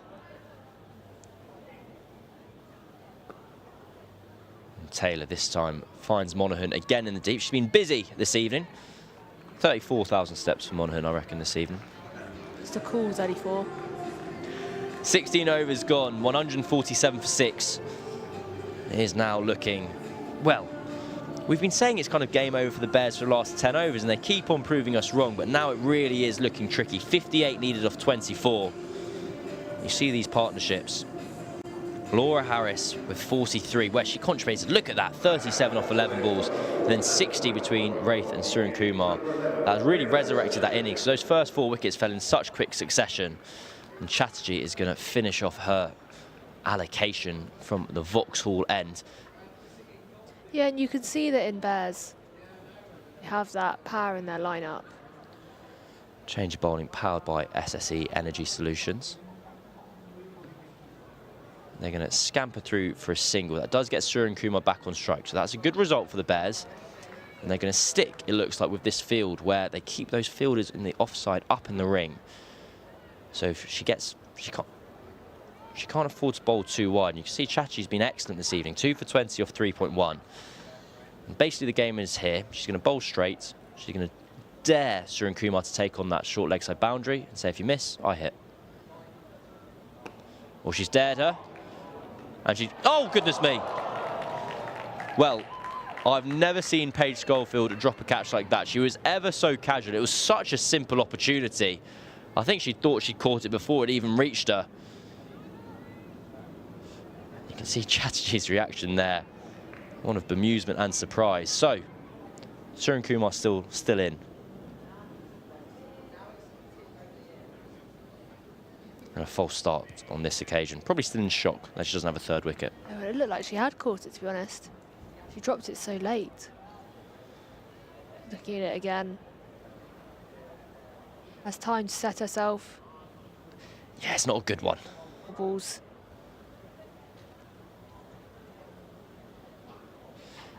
Oof, that's a drag down from Chatterjee. She gets away with it, just the 1 run scored. Just finishing an earlier thought on the Bears. They've just brought up their 150. When Surrey set that total of 204, they would have known that Bears had the power in their lineup to get up to a total like that. And we can see there are 150, 3.5 overs to go. But those early wickets, those were the key. Lifted high. Now this could fall safely unless Monaghan, well, what do I know? She made the distance, sprinted in 30 yards and ended up underneath it fairly comfortably. And Chathli does have her 3rd wicket, and Monaghan, well, whatever the chance, if she finds herself underneath it, it's going to be out. Yeah, saying it for the 2nd time in probably as many minutes. Alice Monaghan is one of the safest pairs of hands in the game. That took some catching. That went so high up into the lights. The lights now fully taking over against dark blue sky, picking it out. Look at that, eyes focused. Came down fast. Delighted. Well, she's hit that up an elevator shaft here. You'll see that disappear out the top of your screen there and make its way back in. And Alice Monaghan into stage left there. What a lovely shot that is. Yeah, beautiful. Well done, Director Jake.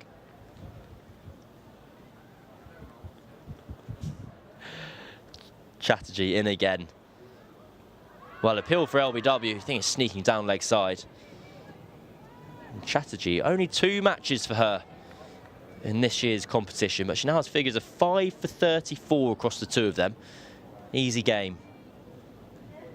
Just to go back to that catch, I think what's sometimes missed about those catches when they go that high in the air is they hit your hands hard when they come down because they've got so much more speed to gain on the way down. So it's easy to let them out again. You're kind of catching it at terminal velocity, really. Yeah, exactly. But it's always surprising how hard it studs into your hands, and you want to be prepared to give with the ball, otherwise it's going to bounce straight back out. Well, fine evening's work comes to an end for Priyan's Chatterjee. 3 for 23 off her 4 overs. She gets a deserved high 5 off her wicketkeeper, Kira Chathli. There she is there. So whenever called upon, she's never let her team down this year. She also had played against Durham in the T20 County Cup up in Guildford, where she didn't bat or bowl on that occasion, but today she's been faultless. And Callia Moore is now going to finish us off. Well, I don't know why I've used that phrase. Incorrect. 3 overs left. Getting ahead of yourself.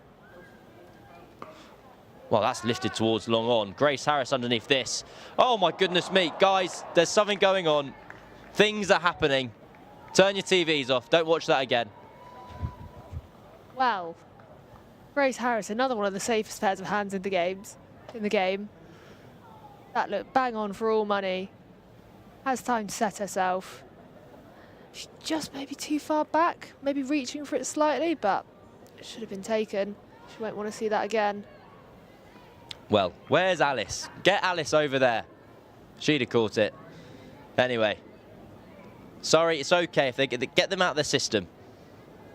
Alice Monaghan and Dennis Menistal running around the pitch in a blur.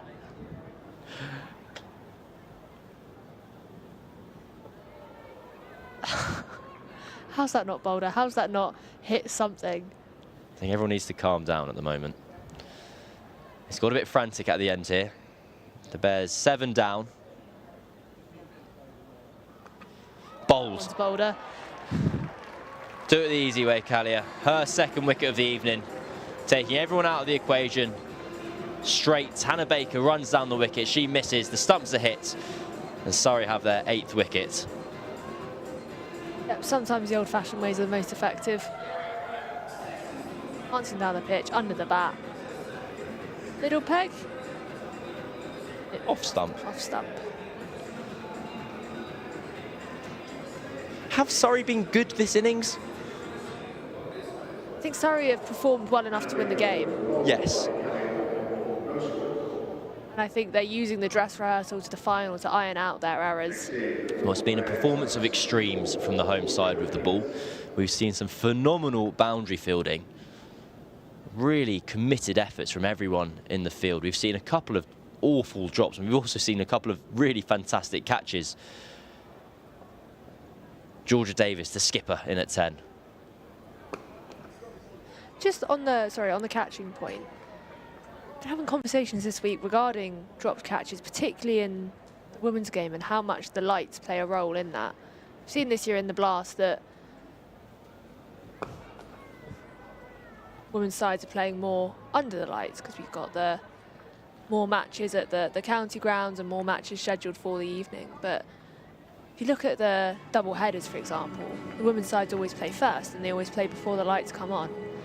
And catching under lights is obviously very different from catching not under lights, because you've got to keep sight of the ball in the lights. It looks different against the backdrop of the seats, and it is very different. So I think that does come into it. I think there is a factor of people just aren't used to fielding under these kinds of conditions a lot of the time, and that will improve as women play more fixtures under lights.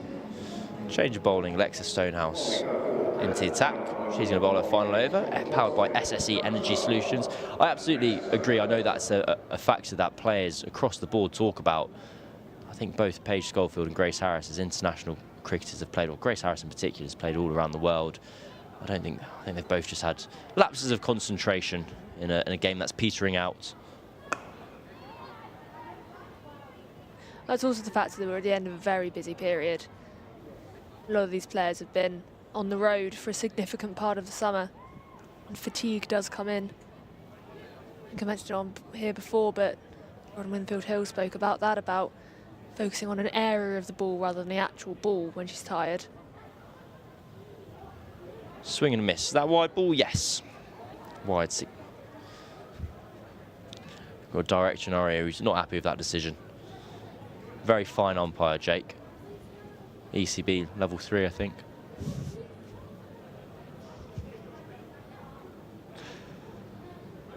Taylor on strike. Lifted up towards long on. Grace Harris back in the game.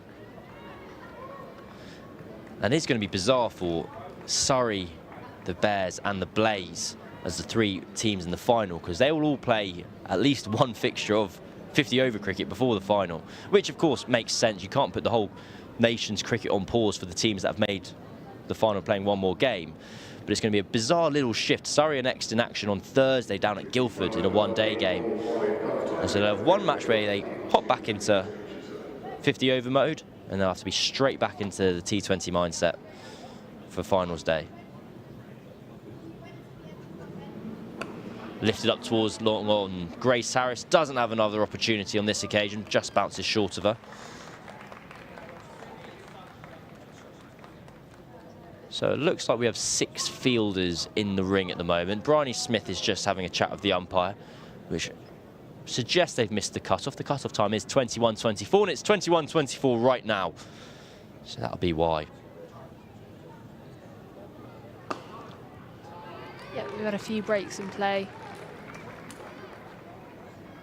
Had a lot of balls out to the boundary as well. We're out in the deep. Takes more time. If you run out shies, it all adds up. All adds up, as I say when I'm late in the morning.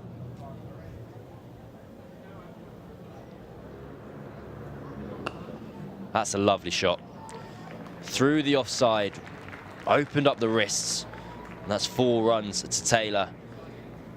It's all elementary now, although that 4 runs does take Warwickshire past the bonus point total.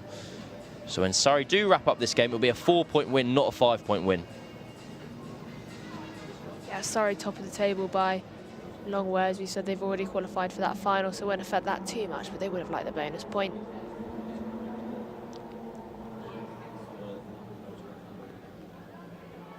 A run through for a leg by. It's a short third. Stonehouse urges calm, and her work for the evening's done. 0 for 33 off her 4 overs. So there's 1 over to go here. 40 runs to win for the Bears. So as long as that foot stays behind the line and all deliveries are legal, Surrey will win this game. You see the batting card there. Just those 3 players in the middle, Harris, Wraith, and Suren Kumar, who've made any real impact in what's otherwise been a fine bowling and mixed fielding performance from Surrey. We'll see who's going to bowl the last over. It is Moore indeed. She's got 2 for 24 of her 3 overs. She'll have a chance of picking up a couple of cheapies in the final over here. Round the wicket to the right-handed Taylor. That's lifted up towards long on, fielded by Harris. Yeah, I'm not quite sure what to make of this chase, to be honest. It's felt frenetic from both sides, really. Bit chaotic, maybe a little bit of nerves, maybe a little bit of not quite knowing how to play it, given they'll be back here next weekend. That's a fantastic shot. That extra fielder up in the ring on show there, because Alexa Stonehouse at square leg would have been in the deep, would have fielded that. But instead, it's 4 runs. Yeah, classical. Little bit of a heave into the gap. Square as you like. Lance the front foot, away you go. I think frenetic is the perfect word, Catcher. It's been, well, I found it overwhelming, personally. There's been a lot going on. It's been very exciting. We are going to see that fielding change. Deep square leg drops out. Long off now in the ring. I believe that's the change. I think perhaps both of these sides are pretty eager to get this game done and get on to the main event. This is something to get out of the way before you get into finals day. They both know they've done well. They know their strengths.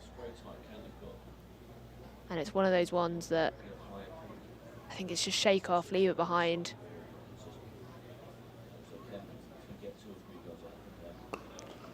That could be another boundary. It is. Beats mid-off, and Taylor's finishing with a flourish here. It's a very fine total that the Bears will finish on now. They're on 175. We've seen a lot of runs scored. That short boundary's been targeted, but so too has the space over on the longer side of the ground where people have been turning 1s into 2s. I think the thing I'd say about Surrey's performance here is that they've batted extremely well. They've bowled very well. That's 4 more, this time to the other side of mid-off. And Moore's figures just taking a bit of a pounding here at the end. Very good jump from Georgia Davis if we watch this on the replay. Gets her leg out the way. Make sure that Millie Taylor gets her boundary. But yeah, they have let's not forget, Surrey have played well enough to win the game, and that's the most important thing. But there'll be plenty to talk about going into that big game.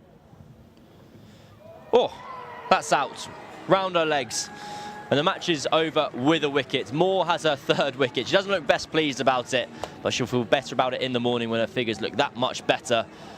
It's a 25-run win for Surrey. They finished what's been a superb group stage, top of the table. 11 wins out of 14, just the one defeat, a tie and a no result. The Bears will finish third, which means, well, a confirmation of what we already knew. See the replay there. Taylor just going to try and find a boundary of the last ball of the over and the innings, and why not? Is that when we're back here a week on Sunday, the Bears will play the Blaze in the Eliminator, and Surrey will take on the winner of that in the final. Do book your tickets. Do get yourself down here. It promises to be an excellent game. Oh, excellent game, excellent two matches. Already thousands of tickets have been sold. It's going to be a real special day down here at the Kia Oval. And the reason why Surrey in there is in no small part to that woman on screen now. Grace Harris has been superb throughout, and Surrey as a whole, let's focus on the batting, were very good today. Yeah, they were really, really good. Bryony Smith, 20 off 12 balls before she got out, but then it was the Kira Chathli show. She was amazing. So many boundaries, 65 off 31 for her. Grace Harris as ever, absolutely explosive, and nice contributions down the order as well. That Surrey batting unit that's been firing all competitions, again on all cylinders tonight. That was the most positive aspect of their game tonight. They bowled very well on a pitch where it was easy to score runs. Slight blip in the fielding, but overall, job done, win the game, on to the final. I'm sure that's how they'll be framing it. And I think a word for Amu Surrenkumar, her best performance in her kind of burgeoning career, only 18 years old, 3 with the ball, a really impressive 35 I think it was with the bat.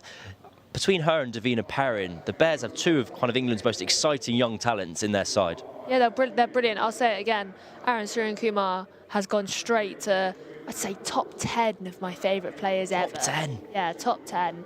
For celebration of getting that wicket early on, she was absolutely buzzing, and then came out and played an awesome innings with the bat. Explosive. Yeah, just brilliant. And she just looked like she was so happy to be playing a game. And that's the most important thing. Well, the result of this evening is Surrey win by 25 runs. You see on their screen there. The match summary. Surrey finished on 204 for 5. The Bears 179 for 9 in reply. We had some spectacular fireworks along the way. Kira Chathli 65 off 31 and Laura Harris is 42 off 14. The highlights and good performances with the ball from Surrenkumar, Catch's new favourite, 3 for 33, and Priyan's Chashi 3 for herself. This has been the Surrey live stream. Thank you, of course, to all the camera operators, to Catcher, to Roberta, to John, to everyone behind the scenes for putting on the show this evening. We'll be back on Thursday when we are back in Metro Bank One Day Cup action with the women down at Guildford, so do tune in then. Do book your tickets to finals day, which is a week on Sunday. Go and find those tickets. Do come on down. The tickets for the game are available at kiaoval.com. Thank you for tuning in this evening. We will speak to you and see you again very soon. Goodbye.